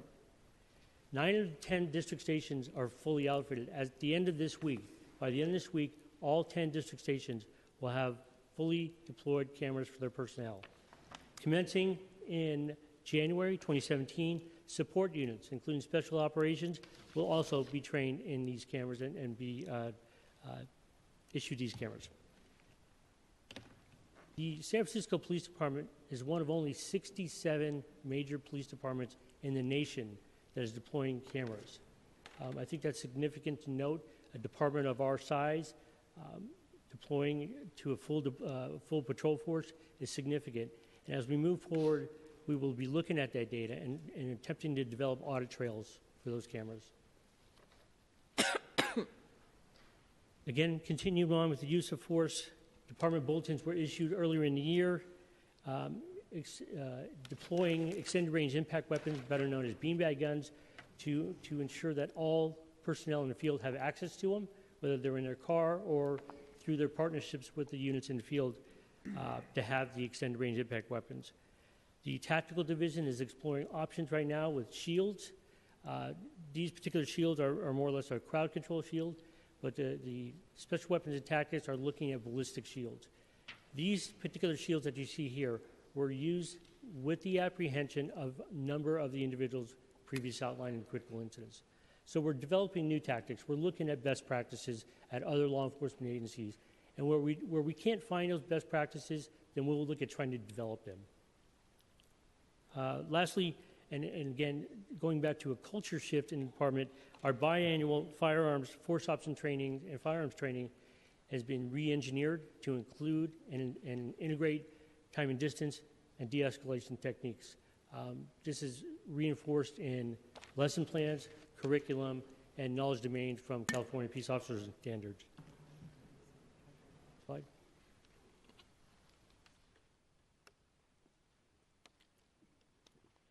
This slide illustrates the success of the hostage negotiation and crisis negotiation team. As you can see here, we have a number of dates, statistics from 2013 on. We have 34 negotiators, but the critical information here is that the number of calls for hostage negotiators continues to increase. And as you look at, we plan for those calls, more than likely, we're planning for an increase in those calls in the coming years. It's a natural progression from the SIT teams to hostage crisis negotiators. The HNT team has an overall success rate of 99.5, and it's kind of an odd number, but if you understand that one of the individuals elected to commit suicide, that impacted that percentage rate. But it's important to know that in every one of these calls, and in all 184 call-outs, this started with a call for service at patrol level. So we have been implementing time and distance and de-escalation techniques so that the experts between hostage negotiation teams and mental health experts can get to the scene and bring the person in from crisis and have a peaceful resolution. In all of these 184 incidents, there was no shots fired by law enforcement personnel. I'm now going to transition into data collection. It was mentioned earlier that the data collection of San Francisco Police Department has been challenged at best over the years. It's widely recognized internally and externally. It's been captured in a number of reports. What we have done is we've been able to take the challenges that we've been presented with and create an application on our smartphones. All officers are issued smartphones, and so it's to capture the demographic data that is requested by City Ordinance 96A, the use of force reporting, and additionally, potentially, Assembly Bill 953, California Assembly Bill 953. We understand that this is going to take time, and we're in the beta phase. We just deployed this application to Southern Station 2 weeks ago. Early results are phenomenal, and it looks like we're going to have a pristine data set when we have a full rollout. That is going to be able to tell us a story, and that story and that data will be transparent. And we're going to be working with academia. We heard earlier about Dr. Eberhardt. We are going to set the parameters under which this data is looked at and how the academia views this information, and then we're going to bring them in shortly. It's also important to note, and this is a sidestep, is that there's been some issues with the reporting of the 96A report, as was mentioned in the previous hearing. We understand that the data challenges are there, but you have to understand that, one, there was a miscommunication with the dates of the issuance of the report, but additionally, this is a manually collected report at this point, and it's manually verified. So there was no intent to delay the report. The intent is to make sure you have the right information, that information is pristine. Moving forward with the automated process, we will have automated reporting. That is the goal. It's interesting to note we did meet with the California State Department of Justice to demonstrate this application, this smartphone application. They were very impressed. They said they'd seen a number of applications throughout the state, but this had been the best, and they're potentially looking at adopting this as a statewide tool or measure. When we look at bias in the police department, there's been a number of training cycles that we've instituted. It's interesting to note in the DOJ report on page 63, and I'll quote it here, "There is no evidence that explicit bias is widespread in the department. On the contrary, the Department of Justice team observed a law enforcement agency for the most part showed genuine compassion, caring, and professionalism toward the people of San Francisco." Again, this was the Department of Justice quote on page 63 of their report. As I mentioned earlier, we understand that our data is challenged. We understand that there's a trust issue with our data, and so that is why we are partnering with academia to look at our data and also help us present it. Next slide. This is some of the methodology of what we've done to address bias training. As you can see, there's numerous years here. We started a number of bias training programs in 2015. Some of you may recall that we did extensive bias training with the crime lab. Believe it or not, that was highly successful, and we continue to build upon individual programs into a more systemic plan to introduce training across the board. We'll go to the next slide. This is where we move into the Department of Justice report. Next slide. The areas of analysis in the Department of Justice report include use of force policies and practices, and training to address issues of bias in policing, community policing, strategies and protocols, policies and practices regarding complaint and disciplinary process, and finally, recruitment, hiring, and personnel practice. As mentioned earlier, there was 94 findings and 272 associated recommendations. Slide. At the highest level, tried to encapsulate into a PowerPoint slide 400 pages of a document, in addition to 9 additional reports, I think it is safe to say, and with a certain degree of certainty, that we are looking to make a shift in mindset and culture. And there is an absolute need for regular and consistent data capture and a more robust and agile approach to training. Again, if you took all the recommendations, they would fall into these 3 key philosophies, concepts. Slide. This is October 12th, 32 days ago, when the mayor accepted a report. And this is where it gets really exciting, folks, because this is where we can start talking about this. Prior to the implementation of the report, we were under an agreement with the Department of Justice that we would not disclose the methods that they used to collect the data or tell them what we, or discuss what we had given them. That was their agreement. We agreed to it. I think in present, it was designed to maintain the integrity of the collection process. So at the previous board hearing, we were not in a position to fully disclose what the Department of Justice had mandated us to adhere to. Next slide. Once the report was issued, we identified that we needed an executive steering committee. As you can see by the pyramid there, the mayor, the San Francisco Police Commission, and the chief of police and or their designees are assembled and on a regularly scheduled meeting to provide broad guidance and direction, to receive updates from the executive sponsors, and I'll explain that in a moment, and oversee resource management. As you might imagine, reports generating this much recommendations are resource intensive. We're also, the mayor also issued a letter mandating that all city departments aid the police department in providing any and all type of supports. That is a key component to us achieving our success. Next slide.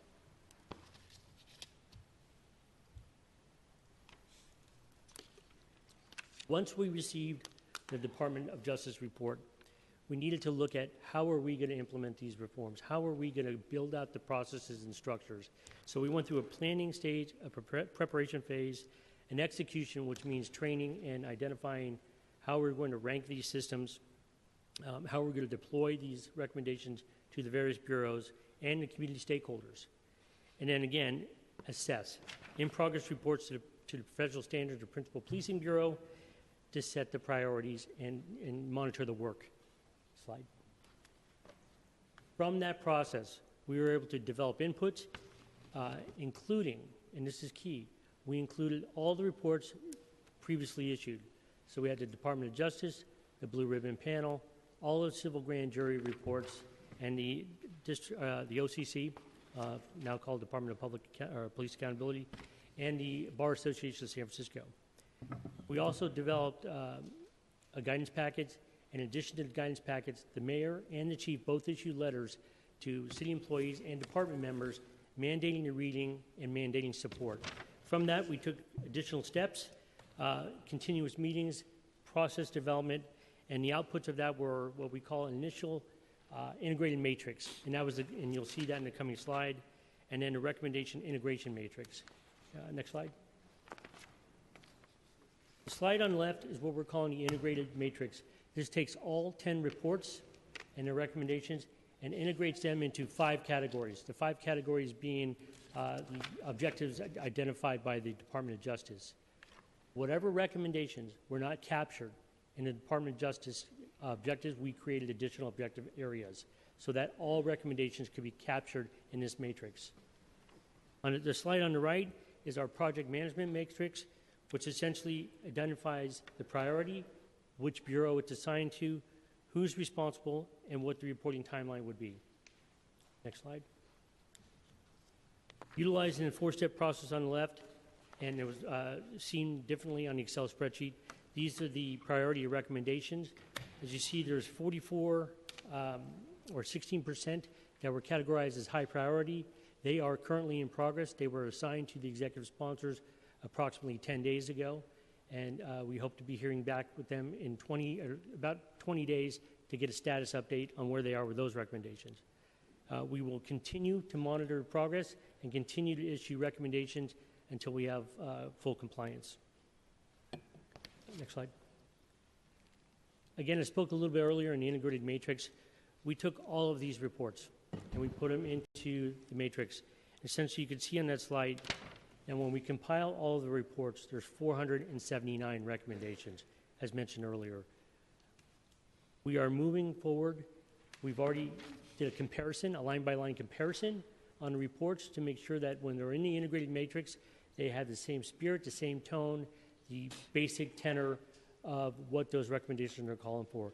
As an example here, Department of Justice recommendation 72.2, all Department Class A bulletins or any department bulletins that modifies an existing Department General Order should be posted on the SFPD website. Conversely, the blue ribbon panel, recommendation 3, says the SFPD should make all department bulletins publicly available online. So in the broad spirit of putting these recommendations all under one umbrella, we brought in the definitions and we integrated them. Slide. This is just a visual demonstration of where the recommendations fell into a pie chart.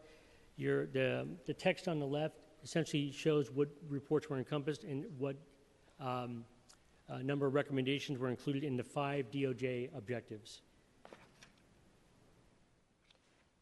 I'll move on to the operational structure and planning. Slide.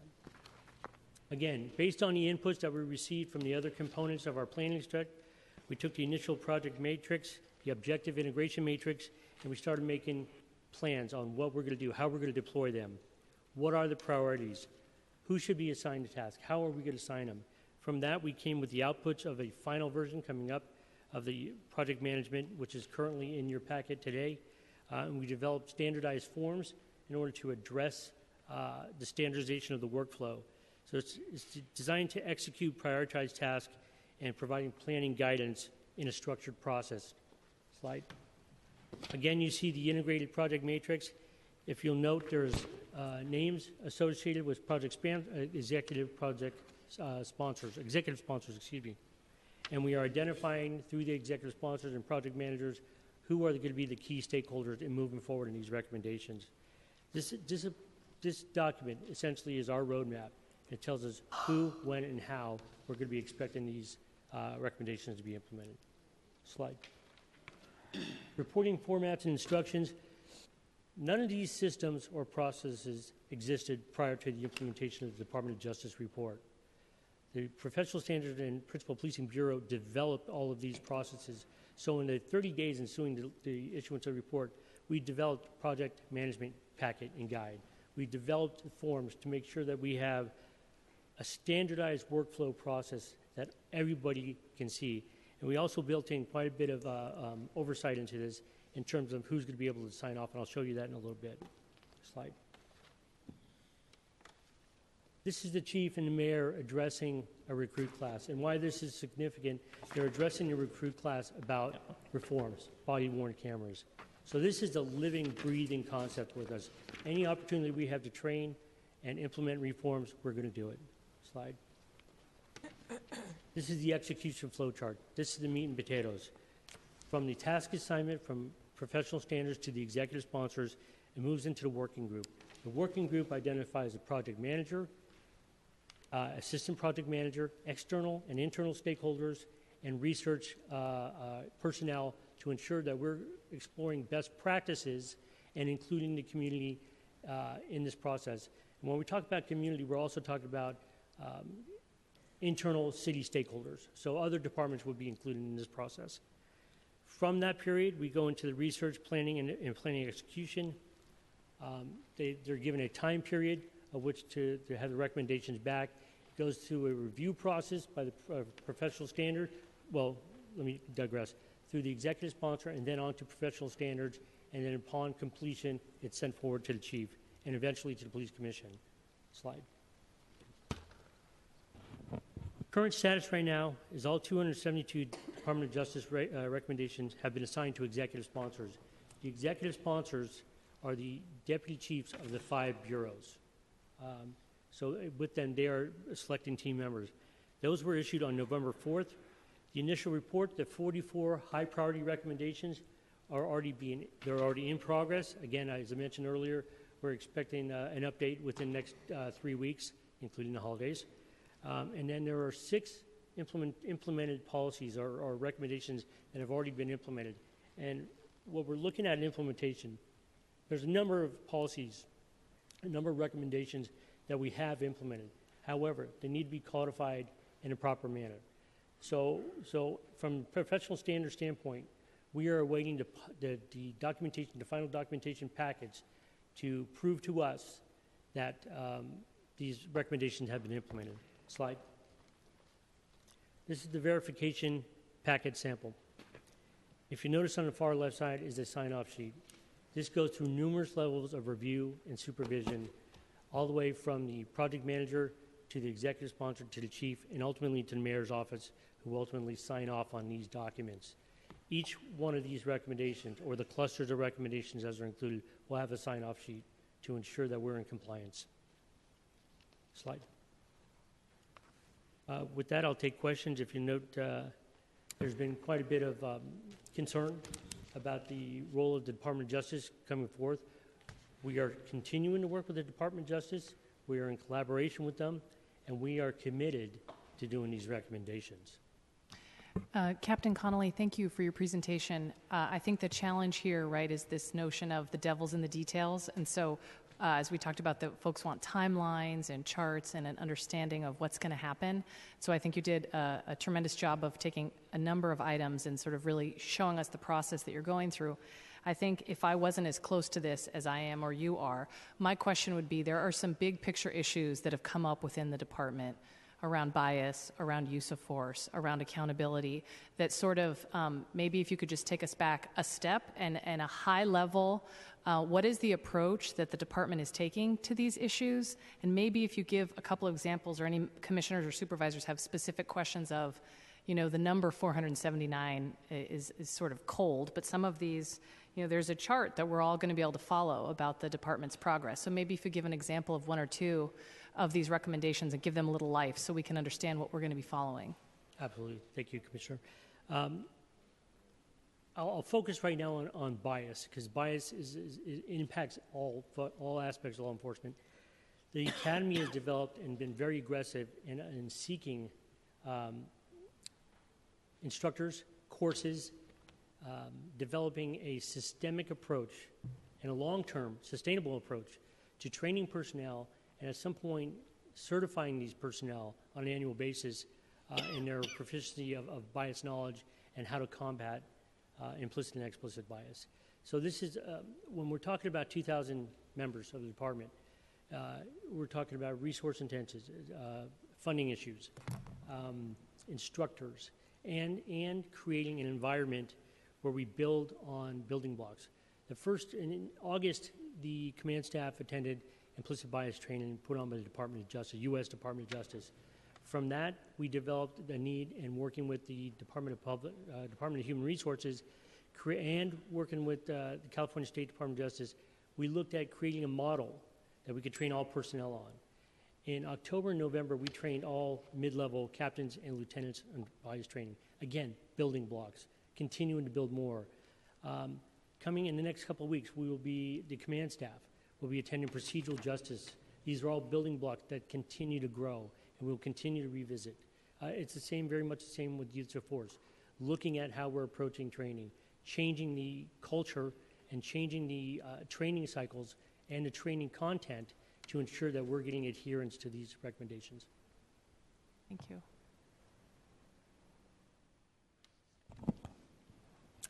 No way. I have a okay. If I may. Supervisor Cohen. Thank you very much. Captain Connolly, thank you for walking us through this. This has been tremendous. A few questions come to my mind. On slide 1, you specifically were talking about use of force, reform, and de-escalation. I was curious to know what's going to happen. I don't know if you have. Can you pull up slide 11? Is 11? Or it's page 11, excuse me. That's okay, we'll skip that Okay. one. We'll come back to 14 in particular. On slide 14, you talked about an increase, 50% from the previous year of, I think it was de-escalation, if I'm not mistaken. Wanted to know kind of if you could read into the numbers why there was a 50% increase. And then this is on slide 15. Right. In terms of the increase in the number of call-outs, there's a number of factors that go into it. It could be increased incidents of feeling society being stressed. Clearly, I'm sorry. I need to correct myself. Hostage Crisis Negotiators Correct. Team. So in 2016, 75 calls went out, 50%, which is a 50% increase from the previous year. Why the increase? We don't have that information, the underlying information. I Okay. think there's societal pressures that are driving individuals to seek more help, and they're manifesting in different ways. But I would also say that that is attributed to patrol personnel understanding to slow down a situation and call in mental health and crisis negotiators to have different outcomes. And I think you said that there are 34 active negotiators. How is that number determined? Is it just officers have self-selected and have gone through an extended training? Are they tested and it's demonstrated that they will have some kind of a natural innate ability to de-escalate or to negotiate? How are the 34 negotiators selected? This is a tested position. Not everybody could be a negotiator. It takes a unique skill set. I don't have the particular information on what they look for, but I think individuals are generally seasoned personnel who have been through a number of incidents. They've articulated, they have to have very, very strong articulation skills and empathy. And knowing quite a few of these negotiators, they are the cream of the crop in terms of negotiations. This is a statewide mandate. California Post mandates some of the requirements that dictate who can be a negotiator. All right, on slide 20, you gave three, I think these are, it's an analysis of, areas of analysis. Shifting the mindset and culture, regular and consistent data capture, and robust and agile approach to training. Three different categories where change can be implemented. And I wanted to know what exactly is the department's strategy in changing the mindset and the culture of a department. That's a cultural change is challenging. I think we're doing it, but I wanted to know if there was something that I'm missing. No, but I think it's unique to notice that in trying to implement these change in mindset and culture and data capture, these are all directives, and it calls for strong leadership and strong management skills. And I think we have some of the tools in place to do that. I know you have a commitment. Such as, I'm interested in like the specifics. Like, how do you change a culture? Okay, so we'll go back to use of force. Use of force has been taught in accordance with standardized guidelines, post guidelines, and governed by federal case law. As we integrate time and distance and escalation, we integrate that into the training, into the mindset of all personnel through the training and policy will back up that training. So okay. we're re-engineering policies, re-engineering training, and we're ensuring that there's also accountability in there that supervisors reinforce time, distance, and de-escalation tactics as taught in the academy or through the range personnel as well. Okay.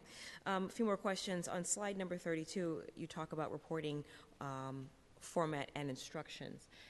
Is this a new creation or has this format always existed within the department? No, this is a brand new process. We created it. We couldn't create it before the implementation or the issuance of the report because we didn't know what we were going to be looking at.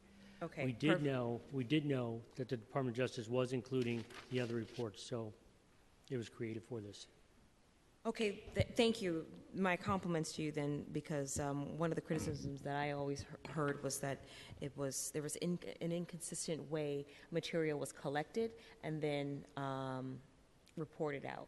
So it's good to see that there's a format and as well as instructions. So my compliments to you guys. Thank you. Just a few more questions. Just a few more questions. I wanted to know, and you may not be the best person to answer the question. Perhaps someone else on the team could do it. But I want to know what specifically we're doing to recruit officers of color, female officers, and officers that are from different communities in San Francisco. So the recruitment unit is under me, under professional standards. Lieutenant Dangerfield and his team have identified a number of avenues to recruit communities of color or individuals of color for the police department. We actually go out nationwide and advertise nationwide at historically African American colleges and other higher educational venues, including the military, to identify the best candidates. So that is a strategy that we employ. Is there a priority given to someone that's grown up in the city? Not that I'm aware of. Okay. So data collection is one of the key recommendations that probably every one of these reports can point to. And we've had a lot of confusion about data collection. So I authored the legislation in September of 2015, and it passed unanimously. And we've had 2 reporting periods for data to the Board of Supervisors, and this is again in the effort for transparency. And so I really want to know about the confusion and or the delay of the quarterly use of force reporting. Can you talk about some of the challenges or as to why? Well, for the first report, I think there was a misunderstanding when that actual report was due, and so it was roughly a month late. In the second reporting period, it was 3 days late, which we just recently had. Our main challenge is the manual collection of this data. And then we want to make sure that the data you're receiving is verified, is accurate. So, we're pouring a tremendous amount of resources and personnel into filtering what you're getting to make sure that you're getting proper information. Moving forward, obviously, we're going to get, we're looking at different data systems. We're going to be working with potentially vendors and our own internal resources to see the best collection methods. And I don't think you're going to see that moving forward, especially with the application that's collecting data. Well, that's good, because that was my next question about the application and the collection twofold. I didn't see it on the matrix in terms of, project management and deliverables.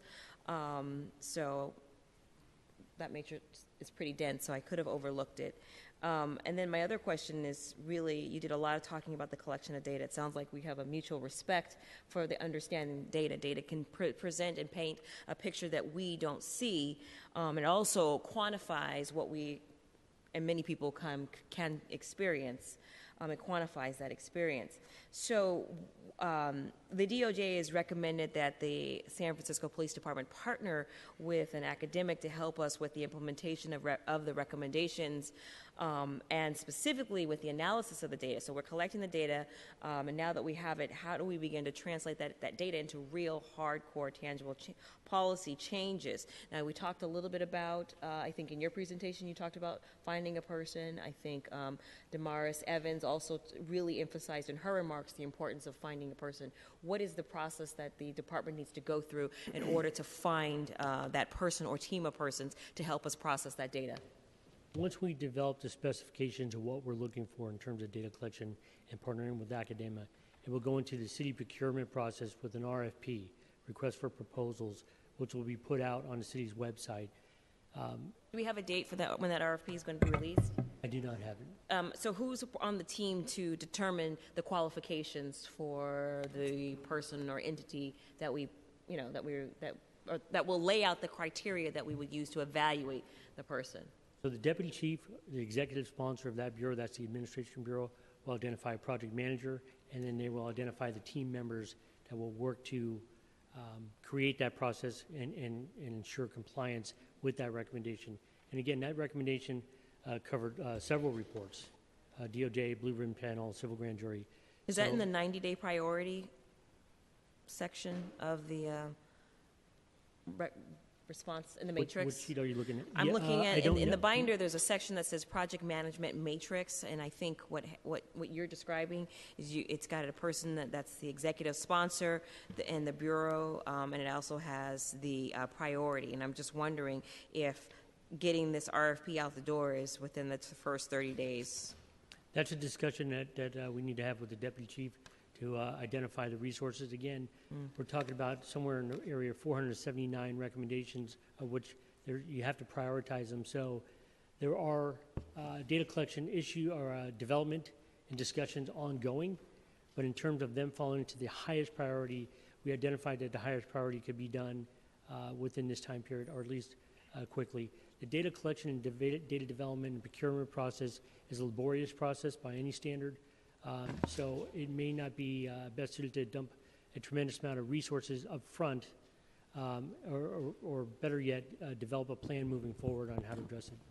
Okay, so I think my questions have been answered. My final remarks would be that we move somewhere between 30 to 60 days and put the priority in getting a data analyst in place sooner rather than later. Thank you. Thank you, Supervisor.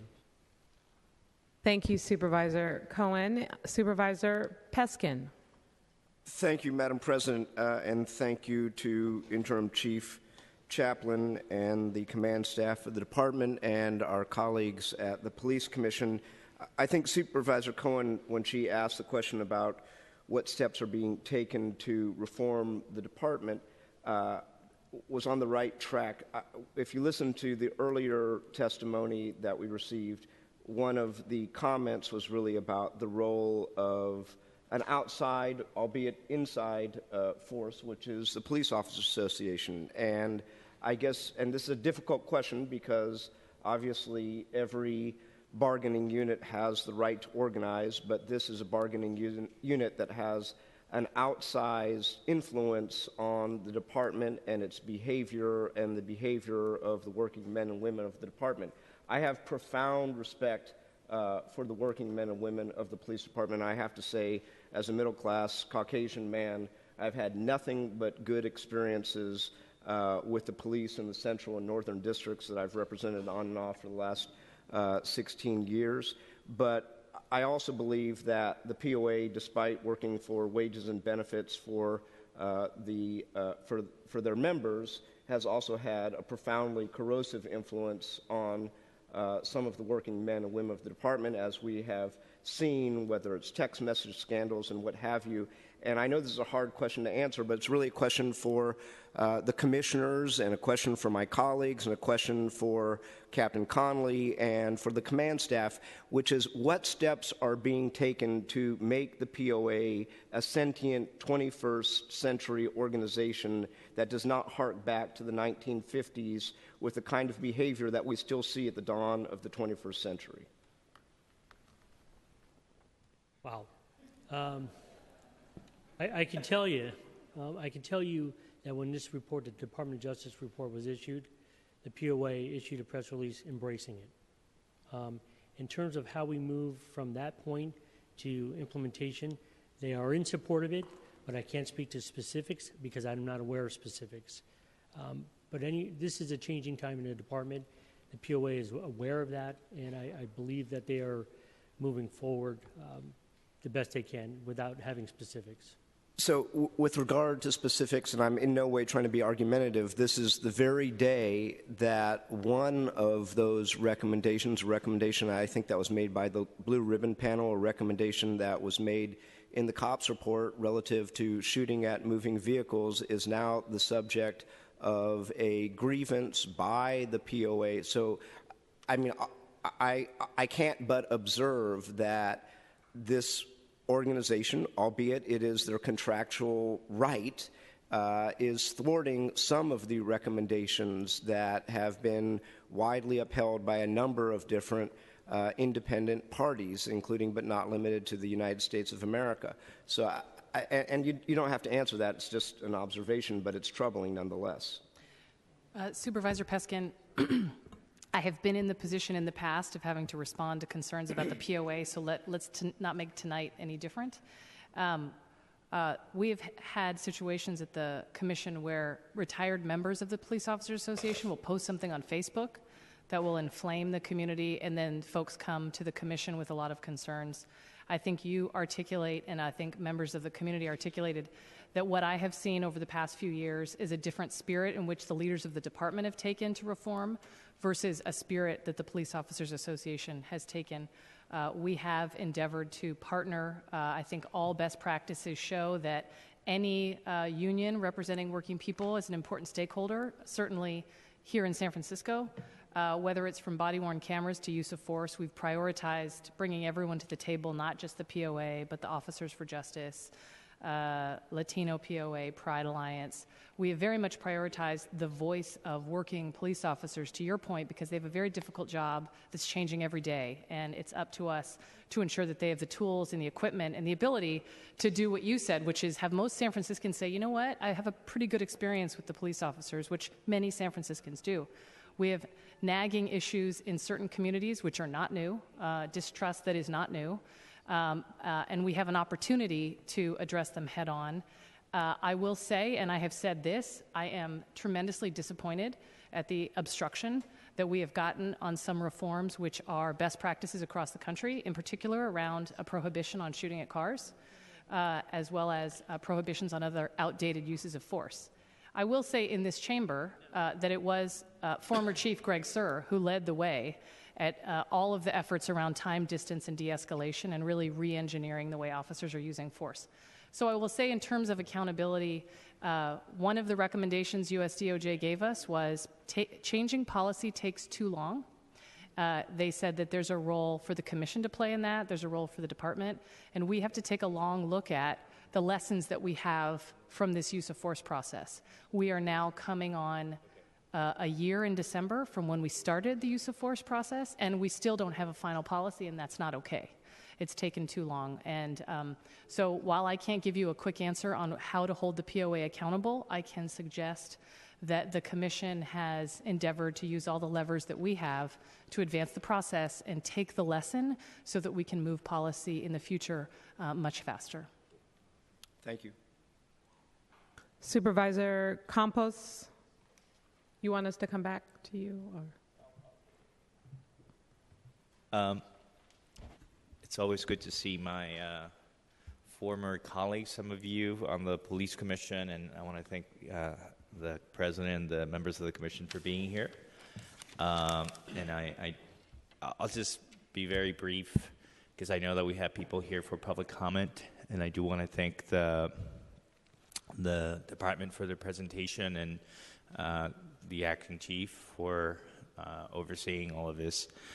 I think the problem is so fundamental in so many respects, and I think that when I speak about sort of taking some of the responsibility for some of the things that have happened or haven't happened, it's not just the police commission. I think it's a collective responsibility that I think that members of the board of supervisors, the mayor, the police commission, have to take. And I think that one of the challenges that we have here and that I have in convincing my constituents that we are serious about reforming the police department, reforming the office of OCC and all of this, is the fact that unlike other jurisdictions where there have been incidents, in San Francisco we've had a number of incidents without prejudging any of the things that happened, but we've had a number of incidents, and yet we haven't had a single police officer, to my knowledge, whose employment has been terminated. So, what incident? Huh? What incident are you talking? We haven't had a single police officer that's been fired so far out of these incidents. And I say that, and I take responsibility for that too, because I actually think that's something that for a lot of people, especially people of color in some of these communities, that's a problem. And I think that in many respects that is sort of the elephant in the room, and we have to kind of deal with that. And I just want to put it out there, because I think that we all have some responsibility on that.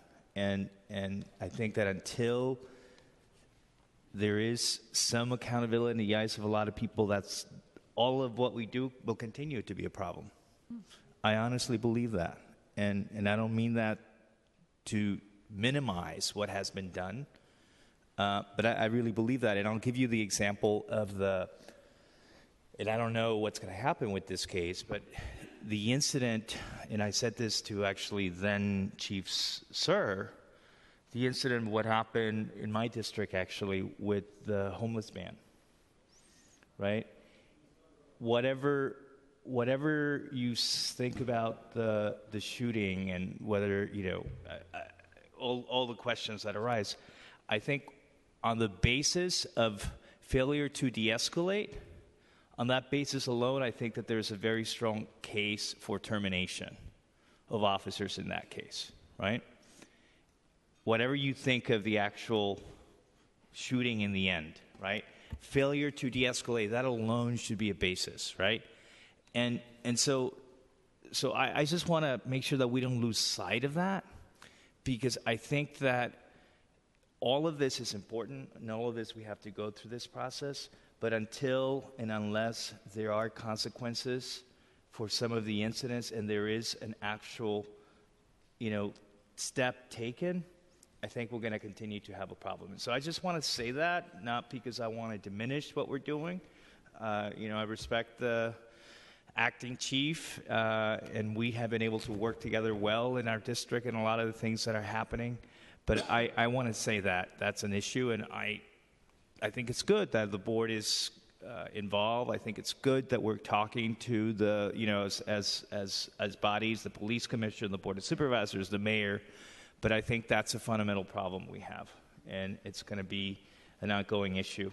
So I look forward to public comment, and again, I want to thank you guys for being here. And thank you. And before we move forward, we will need to take, I think, a 5-minute break.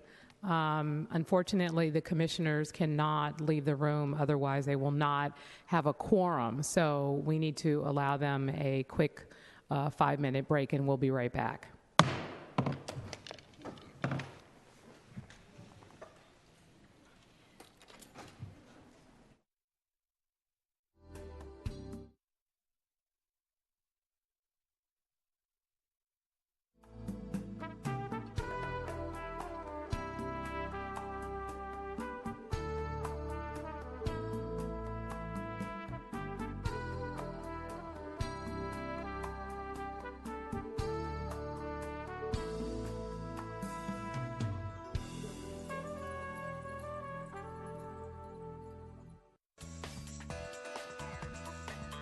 SF Gov TV, San Francisco Government Television.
All right, everyone, thank you so much for your patience. And at this time, I'd like to recognize Commissioner De Jesus.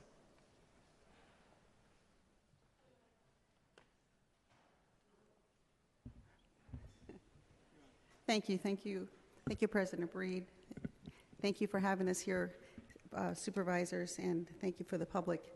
I do want to just talk a moment about what Supervisor Campos just said, because it's a real important issue that we need to put on the table and need to have further discussion. The reports have certainly said that the department shouldn't be investigating itself. That's a real critical finding that they had. And I know that the Department of Police Accountability, the former OCC, now is going to be investigating every shooting or every shooting or killing that comes in. So the real question is right now the department does the heavy lifting. The department is at the scene. The department does the photograph, the counting the bullets, the witness investigation. They do the heavy lifting. They do all of that. And I brought this up before. If they're not going to investigate themselves, who is going to do that? And I know that we have the internal affairs, and we have, in terms of investigating whether something's, whether there's misconduct or out of policy. You have the OCC now going to do this, and I know that the department provides information to the OCC. But the question is the police department still going to do the heavy lifting, or is the district attorney going to take that over, or is the OCC going to take that over, or the police Department of Police Accountability? Do they have the resources to take over the heavy lifting investigation, or will the department do the investigation and turn over their information, as they do now, to the OCC? If the district attorney takes over the actual investigation, are they going to cooperate and turn over information to the OCC? And I know the department and the district attorney are working on a memorandum of understanding of who's going to do what, but we need to include the Department of Police Accountability within that, so that if the DA ends up doing all the heavy lifting, are they going to share information? So that's something that needs to be on the table, because we need to talk about that, because that really determines that investigation really determines whether there's going to bring any charges, whether it just be misconduct charges, whether it be termination charges, or whether it be criminal charges. It really starts with that initial investigation, and so that's something we need to talk about. Do we take that away from the department completely? And that's what I think the cops suggested, is they don't do their own investigation. So that's a good issue. The other one I want to talk about is, I know that we talked about groups, stakeholder groups. We talked about working with groups even in this process. My understanding is some of the way that the department is considering setting it up is having a member of the department, the police commission, the mayor's office, and then having peripheral stakeholders such as the OCC and the POA. That's my understanding of something that's being kicked around right now, and I think that's a very narrow stakeholder group. I think it should be broadened. I think we should have, you should consider having people from the Racial Justice Committee, from the Bar Association, and perhaps from other organizations that are pretty active on this, have them as stakeholders, actual stakeholders in terms of moving forward. And I know we need to move forward quickly, but the input that we take in terms of moving forward on whether it's going to be policy or training or whatever, it really should have a broad diversity of opinions rather than just internal opinions, like the OCC and the POA, and everyone else is in-house. So I think that's something we need to consider. And the data, I'm also concerned about the data, because what I just heard the department say is they're going to come up with what they need and then put a request for proposal. I got the impression that we needed to actually consult with an expert in order to know what we need. And once we know what we need, then move forward through the process to actually then hire someone to help us develop a way that we're going to be able to gather that information and analyze that information. And I think the chief had talked to us about the request for proposals, kind of archaic in this situation, because you have very few experts in this field, and we know who needs to help us. And I don't necessarily know how many RFPs you need or how that's going to work. I also know it's a pretty encumbered process, and it's a long process, and I think the chief had some ideas that this is something that needs to be put on a burner, very fast burner, and we need to make sure that the people who are experts in the field we're able to get access to or obtain or hire. And so I am concerned about going through this type of process.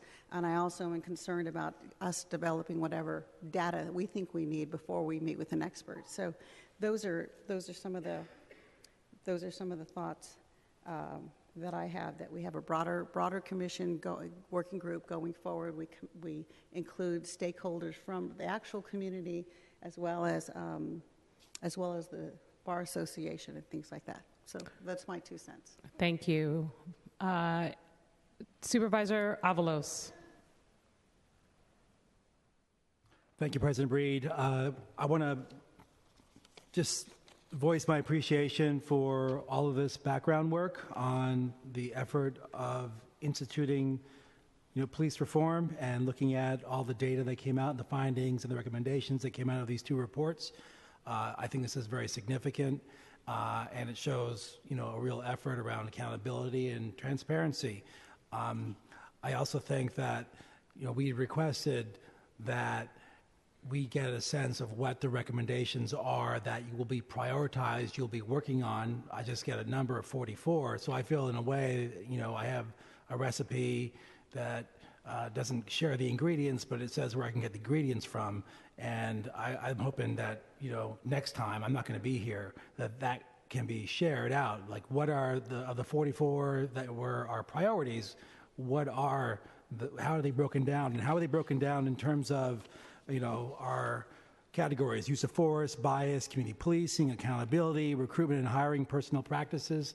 That will be really important when next time you present, to be able to share that out under those categories. What's, for instance, under use of force, what's the first thing you're going to work on in terms of that? Already you've shared some of that work, the work that now we've seen, the implementation of de-escalation and time and distance is clearly paying out, and you touched upon that today. But there are so many other recommendations that, that we've seen that aren't, discussed. And I don't want to get in the weeds of that, but that's something that I think would be really important, even to have in writing before the next hearing at the Board of Supervisors. So that's my recommendation. I won't be here to receive that, but I expect I'll be watching as a citizen and not as a supervisor at that time. But we all are reeling from the election of last week, and we know that real changes are coming down. And in San Francisco, we had, and across the country, in terms of transformational police reform, we had the backstop of the 21st century policing report from the DOJ. Well, our DOJ is going to be very, very different, and it's going to be made in reaction to that.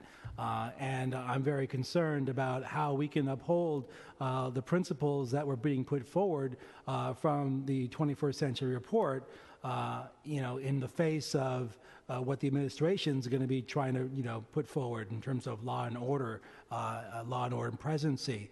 And get to the POA, I'm really concerned about how we have to be very vigilant and very strong with the obstruction that the POA is going to be creating.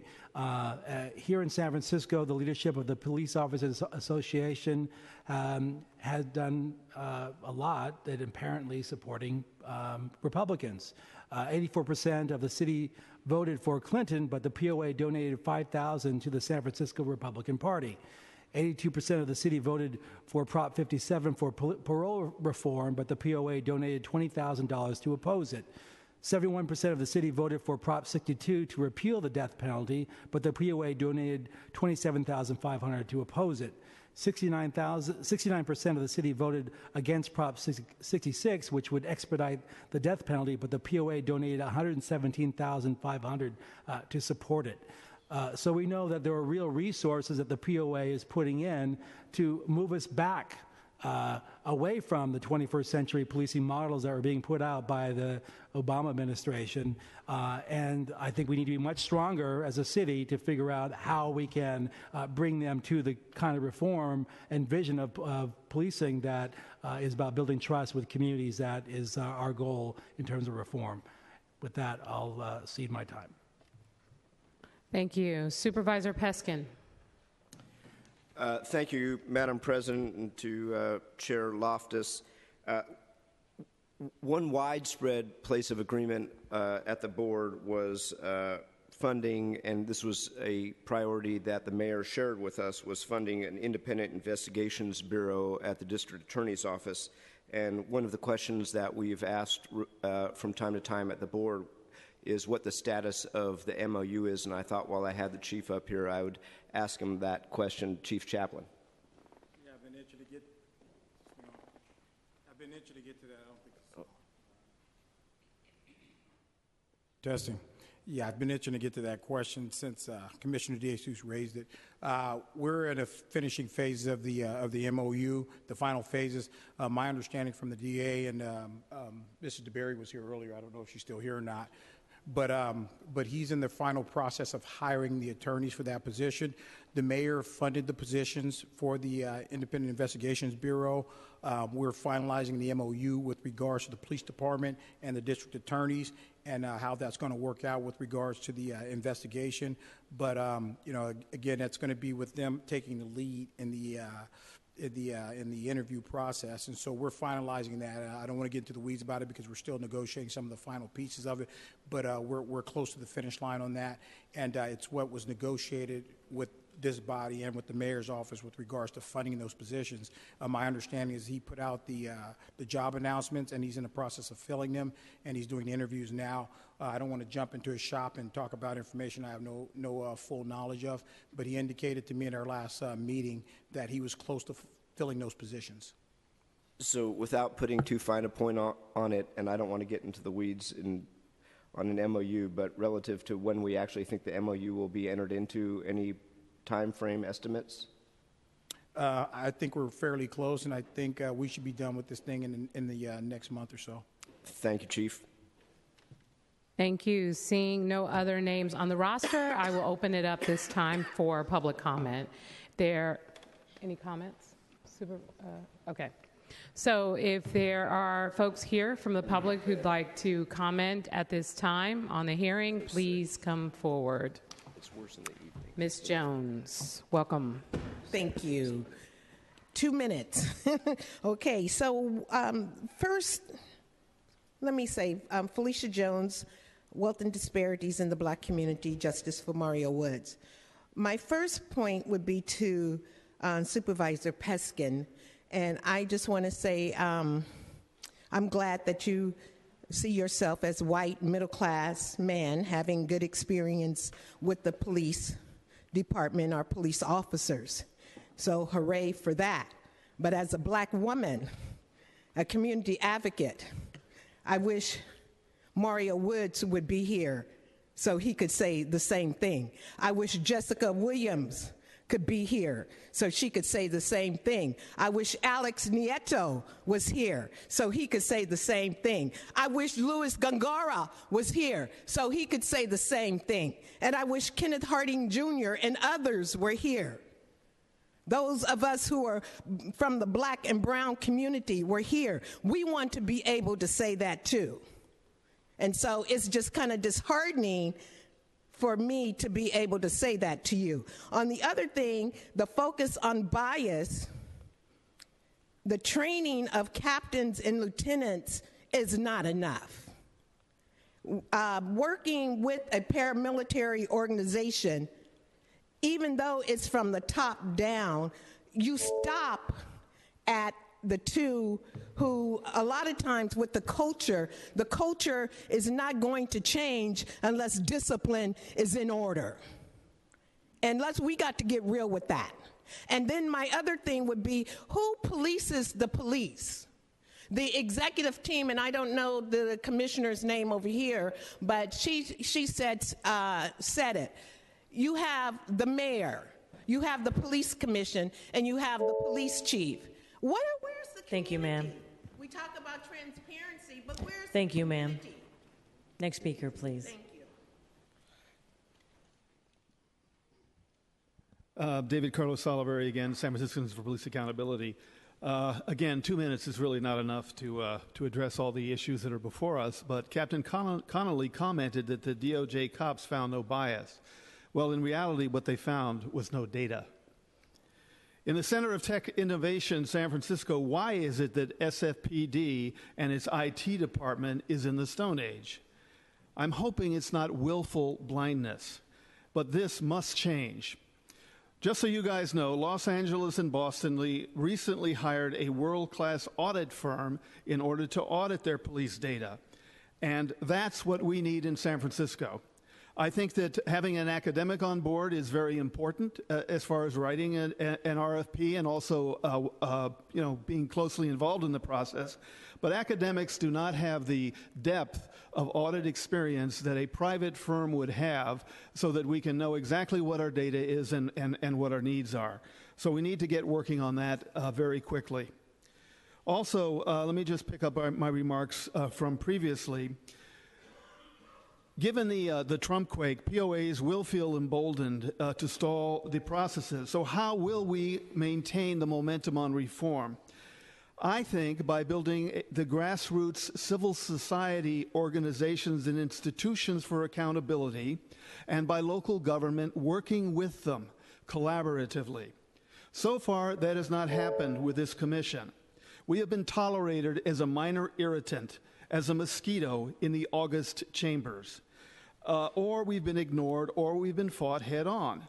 Given the Trump quake, the only way for San Francisco to retain its progressive values and to move forward to be a beacon of hope in a very dark night is to break down those barriers between the community and the commission and between the community and this board. So I very much hope that that will happen going. Thank you, sir.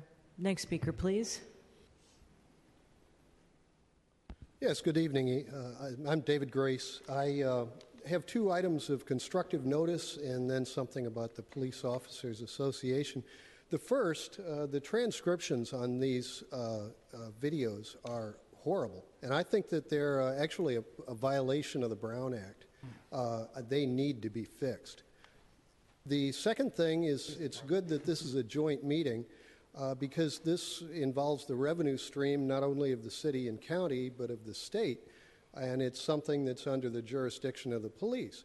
There are hundreds and hundreds of cars driving around San Francisco that have dealer plates. They're Uber cars. These are cars that are not paying taxes, and they're driving around willfully, and I'm seeing them from all over the state. These are dealer plates. They're not supposed to be driven with passengers and all sorts of rigmarole. Trucks with loads in them. So this is constructive notice to the police department. Start enforcing the laws about dealer plates. The third item is about the Police Officers Association. I was shocked to hear the commissioner mention that they're at an end with the Police Officers Association. I think a grand jury should be worked on with the Police Officers Association as if they're organized crime. Because when you start looking at the idea that they're creating a situation where they're claiming immunity from investigation in murders, in deaths, in all sorts of inopportune behavior, and they're creating a contractual arrangement that's locking the city into failure to investigate the truth of situations, they should be looked at as an organized crime operation and participants in it, and then the contract with the city and county of San Francisco be. Thank you, sir. Next speaker, please. Evening, Supervisors and Police Commission. We understand that you guys are exhausted. You've been here forever, but please understand that we've been here for just as long, and we're still here. So I'm Claire. I'm the District 6 Youth Commissioner and the Chair of the Immigration Justice and Employment Committee of the Youth Commission. I'm here today to reiterate things that other youth commissioners have stated in past police commission hearings around what we as youth would like to see in our new chief of police and the SFPD. The Youth Commission encourages the appointment of a chief that is in line with the characteristics and recommendations within our budget and policy priorities. As stated in our BPPs, we need a chief that is willing to train new and advanced officers on effectively interacting with youth on school grounds and in our communities. This training should offer practical communication skills and best practices for working with young people that are grounded in developmental psychology. This training should include de-escalation skills and strategies for asserting authority effectively with youth, incorporate scenarios of real-life police-youth interactions, which include young people in those training components, thus giving officers an opportunity to practice and apply these new skills. The last thing that I'd like to say, as our elected supervisors and police officers, you guys come into our neighborhoods and tell us every day how important having a youth voice is, how there's a lack of voice from youth in contributing to the decision makings in our city. And to not acknowledge us as an important body in this room when you are the ones that appoint us is discouraging and disheartening. So we are the ones that are directly impacted by the decision making you guys make here, and these are issues that we face every day. So for the youth that are still here to give their public comment, I ask that you give them your undivided attention and listen. Thank you. Thank you. Next speaker, please. Good evening, Board of Supervisors and Police Commission. My name is William Juarez, and I am here to speak for my brothers and sisters who are not here because they have yet to see justice. I am also here to speak for the other organizations that came out here today but were not able to stay as long as we could, and that is Lyric, Project What, United Players, and Mo Magic. So, and something that I definitely want to reiterate from my colleague, Mary Claire, is that as youth, we are deeply affected by the police. Even just me and my brown skin, I've been searched just because I look new to the neighborhood. But anyway, my name is William Juarez, and I am the Vice Chair of the Youth Commission. I am a junior at San Francisco State University, and I'm here to really urge the Police Commission to really look at the Youth Commission's BPPs, which is the budget priority policy priorities, where we urge you guys to please be more mindful and be more, how do I say this? To be more sensitive around arresting our youth on campuses and arresting their parents in front of them. And we also ask that, in considering that the Trump quake, as we've been hearing today, to be much more sensitive around undocumented youth and their undocumented parents. Thank you. Thank you. Next speaker, please. Hello, everyone. My name is Sia Blacksher, and I am a senior at Lowell High School. I'm also a mayoral appointee in the Youth Commission. So to me, communication is the key to solving any and all problems. Good communication involves both sides being able to respectively and effectively verbalize their concerns and being able to take those concerns into consideration to make everyone's life a little bit easier. I know this is a very simplified and it's easier said than done. But police and youth communications are very close to non-existent in San Francisco, sorry. I feel like the SFPD isn't doing enough to hear our voices. We are literally the future, and as cliche as it sounds, it's the truth. If you don't show an honest effort into making sure that youth-police relations are set on a positive tone, then you're just adding to the ongoing cycle of just distrust within our communities. Coming from my neighborhood, Bayview Hunters Point, where police presence or run into an officer is, pretty much inevitable, positive relationships is key, because if not, it could result in a lot of unnecessary problems. So, sorry, respect is crucial, empathy is crucial, trust is crucial. If you want to see progress, then you have to start with the youth. It's going on 9 o'clock. We had a lot of people here that would have liked to speak, but, we all have school tomorrow. I have school tomorrow. I have to wake up at 5:30. I'm pretty sure a lot of you guys want to be home as well. But just to take in consideration that there are youth that would like to participate in things like this. And when it's very difficult to do that, you obviously see low numbers of youth. So I just want everyone to take that in consideration when planning these meetings or anything else in the future. Thank you. Thank you for your comments. Next speaker, please. Good evening, Police Commission and Board of Supervisors. I just want to say that today is such a good day, isn't it? It's so calm, right? Yeah. That's how I see my days. Sometimes they're bad, sometimes they're good, but at the end of the day, you got to be positive about it. So, my name is Cecilia Galliano. I live in District 10. This is my second year on the Youth Commission. And I'm just here, I think my fellow commissioners have also said it. I'm just here to reiterate what has already been said. Please include the voice of youth when improving the services and police that directly affect us. Currently, right now, SFPD has a Department General Order 7.04. I have reiterated this in the past in the Youth Commission meetings. What this Department General Order is it's pretty much at the time of parent's arrest, that the child is not present. And this policy not only affects me as a formerly incarcerated parent, or as a child of a formerly incarcerated parent, it also affects other families as well. And it's very hard. Having to live away from a parent you once called dad is detrimental and unjust. And having a parent in prison and knowing that you will not see them again is traumatizing and unfair. And seeing them arrested violently in front of your presence for the last time in a long time, it destroys hope and brings anguish. No child deserves to be away from their parents. And seeing a parent arrested is like saying goodbye without waving your hand. And in line with also, it's just that when you're trying to change SFPD, when you're thinking about change, it's important that we think about it in a progressive way, because change can also be bad. And so I just want to just reiterate that, and just to say that progressiveness, we need to look at progressiveness within the SFPD when you are looking in a different lens. So I don't think that we need to use our past strategies that have maybe worked in the past. I think that we need to start looking at it and from a different angle in a positive way. And there are a lot of youth that I really wish could have really been present to really just share their direct experiences that they have had with the police. But at the same time, it's kind of hard to have youth come up here and tell you all policymakers how they feel when their voice. Thank you, Commissioner. Thank you. Welcome, President Matz. Hi, my name is Madeline Matz. I'm a senior at the Urban School of San Francisco, and I'm the chair of this year's Youth Commission. So as we talk about new policies, the Youth Commission wants to reflect a little bit on policy success that we've had in the past. So there's a memorandum of understanding between the SF Police Department and the SF School District.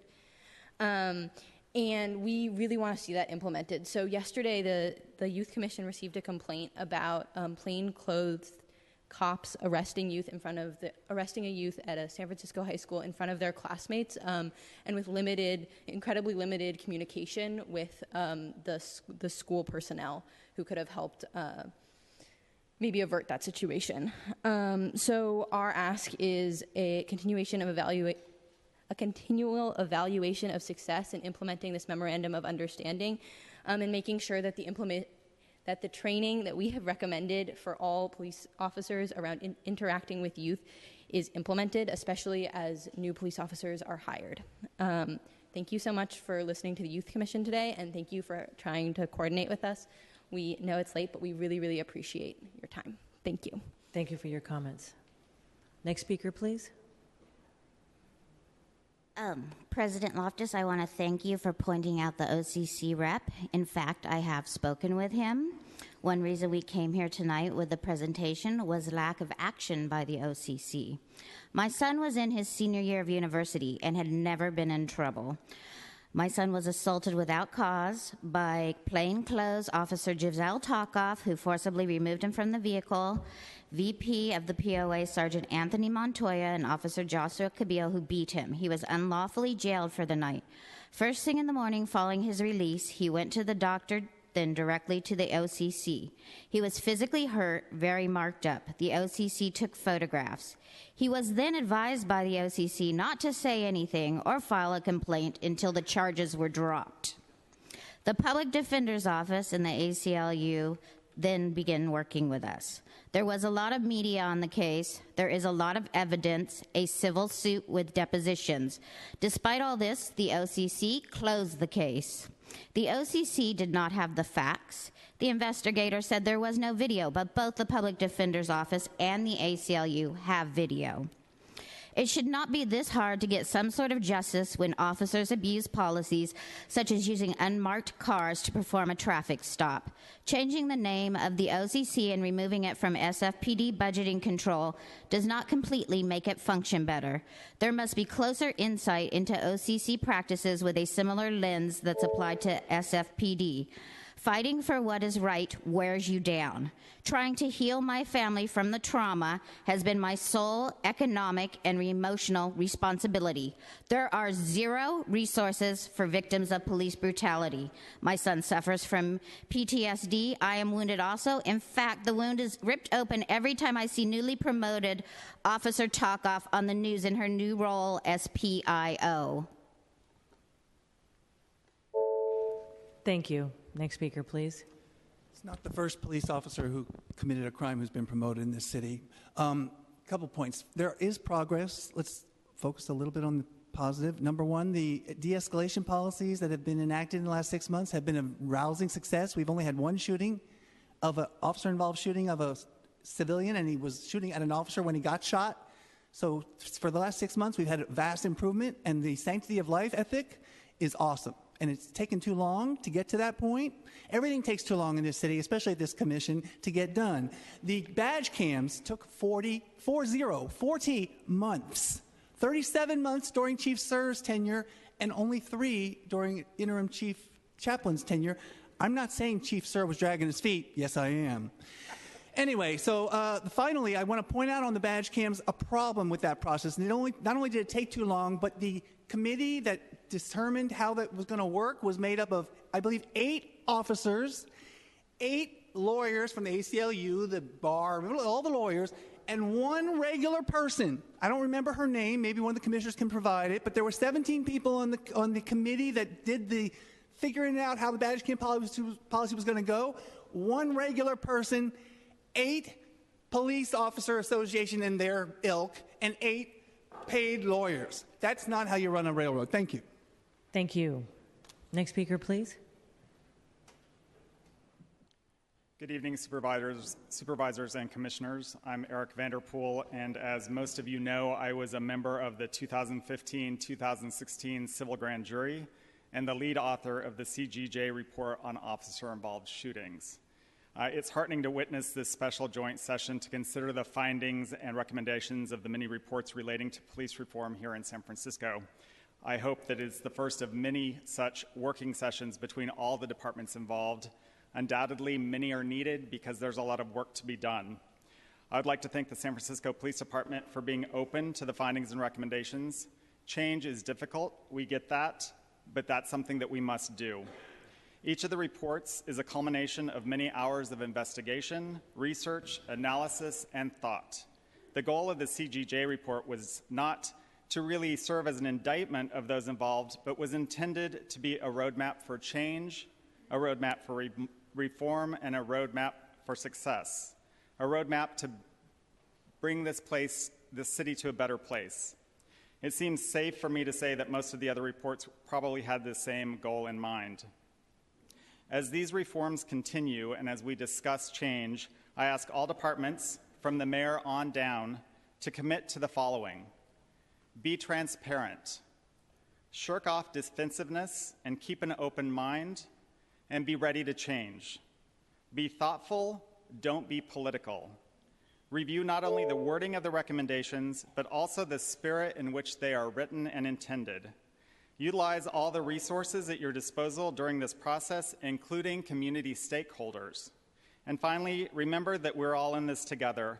Only by working together will we be able to make the change that will result in a better SFPD, and as Ms. Evans stated earlier, one that serves as a role model for the entire nation. Thank you. Thank you. Next speaker, please. Good evening, supervisors and commissioners and police officers and the chief. I wanted to bring to everybody's attention one of the comments that Supervisor Campos made that I want to definitely echo on behalf of the community in my district. We really appreciate the fact that you are actually working towards change and reform, but one of our main concerns is trust in building a community. And at the same time, in building a community, in healing what has actually happened in a lot of the districts in the city of San Francisco, especially in my district, which is District 9, we have suffered the loss of like 9 individuals at the hands of police officers. And yet, we still haven't really gotten an answer from the district attorney as if he was going to provide any charges to the police officers responsible for it.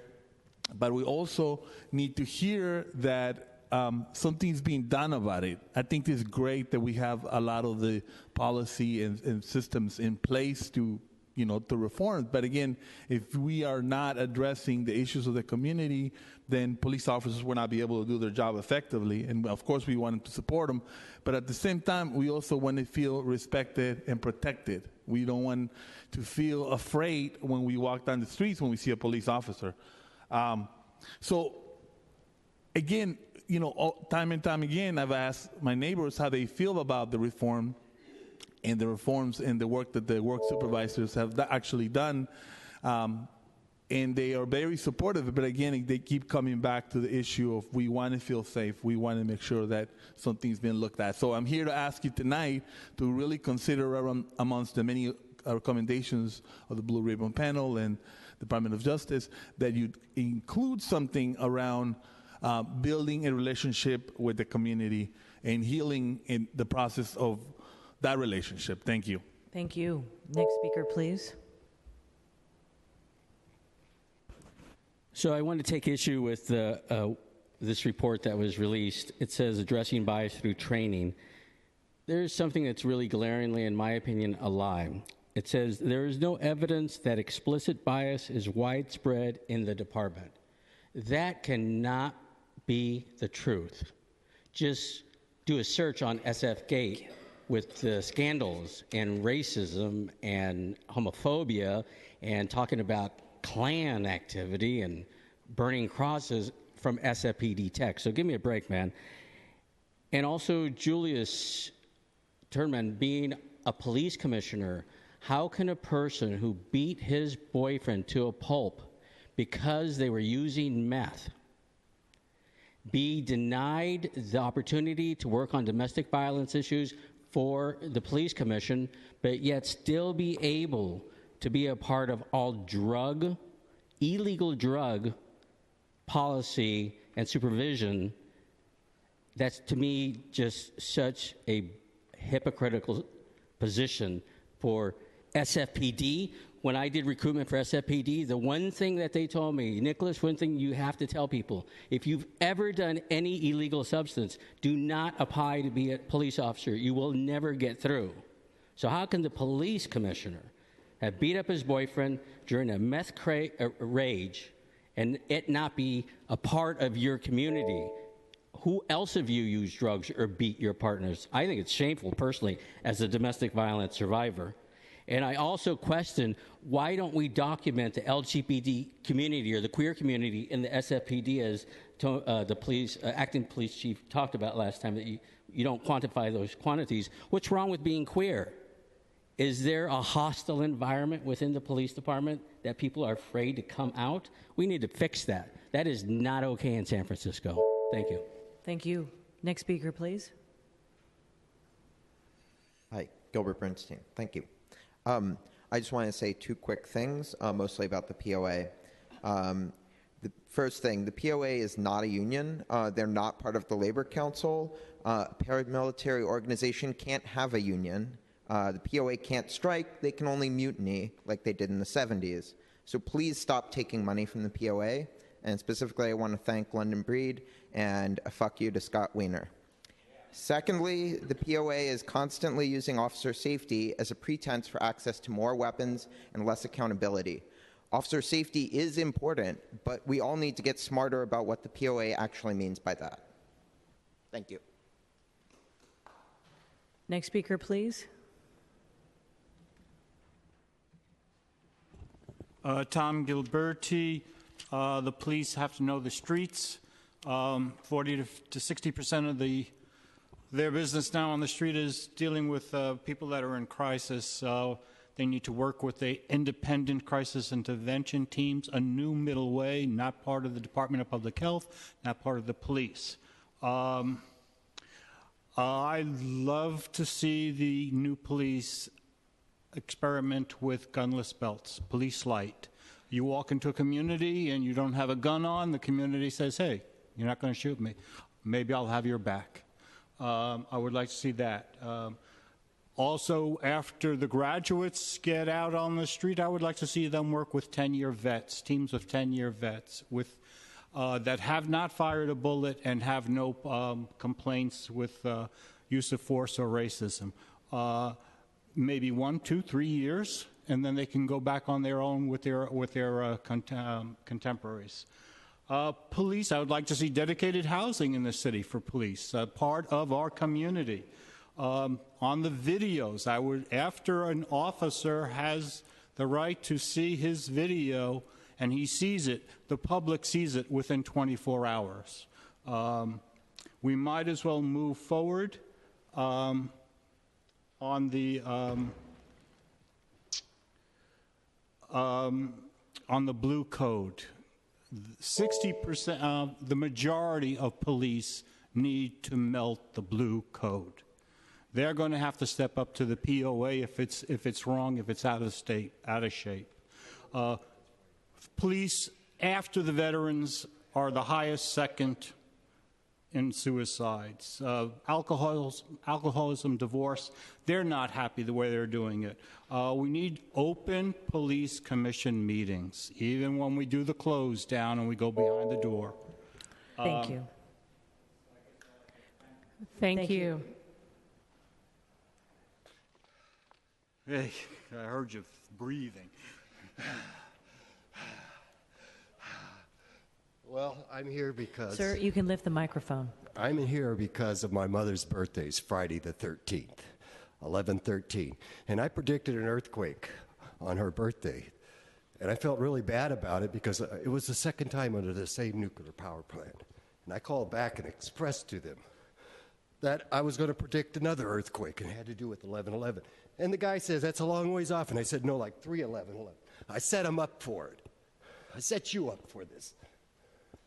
I mean, God did. My mother's birthday is 11/13. There was an earthquake. That planet got so close to us. No one recognizes these things that God does for us here on this here earth.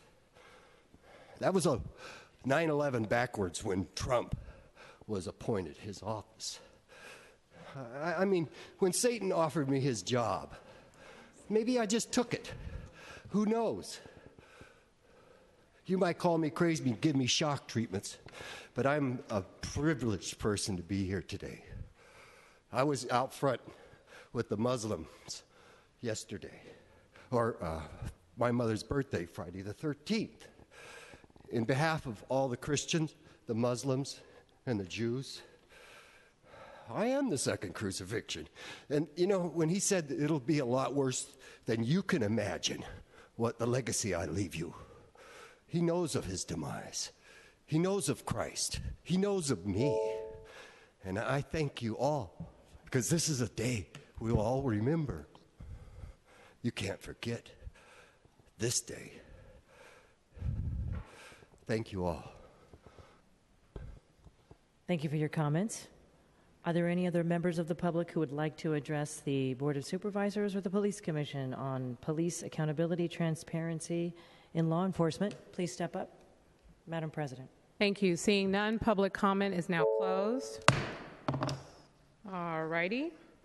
Supervisor Cohen, do you have any final thoughts? Thank you very much. I just want to thank everyone that came out and participated. Thank you. And President Loftus. Yes, I'd like to thank... Oh, wait. I'm going to call on Supervisor Peskin before I turn it over to you, President Loftus. Madam Supervisor President, Peskin. I merely wanted to thank members of the Youth Commission for being here this evening. Thank you. And President Loftus. Thank you, President Breed. I'd like to thank Chief Chaplain, members of the command staff. We've talked a lot about culture and leadership, so I think you all being here tonight. So many people from the community who took time. Obviously, it's dinner time, youth commissioners. I will ask for one point of personal privilege, which is we all have families and other things going on. There is a certain Vivian Loftus and the Rockets who had a soccer party tonight celebrating their season. And so in the way that our families support us to do this work, I would like to give a shout out to Vivian Loftus and the Rockets, because I couldn't be there tonight. I'm very happy to be there with you. Thanks for the spirit fingers. That's going to go a long way. Thank you, everyone.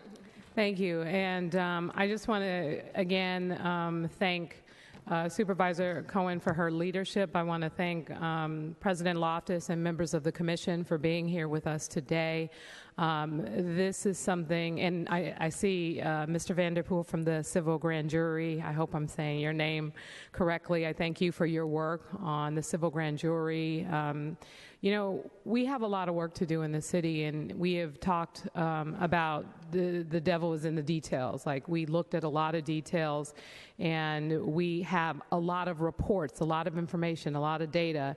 And what I appreciate, and I'm really glad Felicia Jones is still here, and then also it is a lot of work, but it's a community effort, and it requires making sure that the community doesn't let up and we continue to have the hard conversations.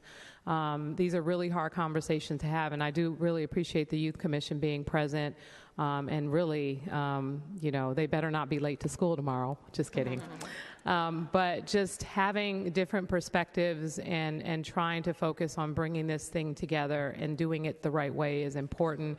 And I also appreciate, just really the leadership of the San Francisco Police Department for their willingness to basically, roll up their sleeves, talk about it, have the hard conversation, take the hits, but more importantly, be willing to come to the table and work with us on trying to resolve some of the most challenging issues of our time. This is an incredible effort. It is not by no means, something that is finalized. It is something that we are going to have to work on, and it is clear that this board and this commission is committed to working on these issues. I mean, we have come a long way. And what's so interesting, and I usually try not to get too personal about these things, but sadly, I did, as I have said before publicly, I did lose a cousin to the San Francisco Police Department in the Bayview Hunters Point in 2006, and there was no independent investigation, there was no video, there was no closure for my family.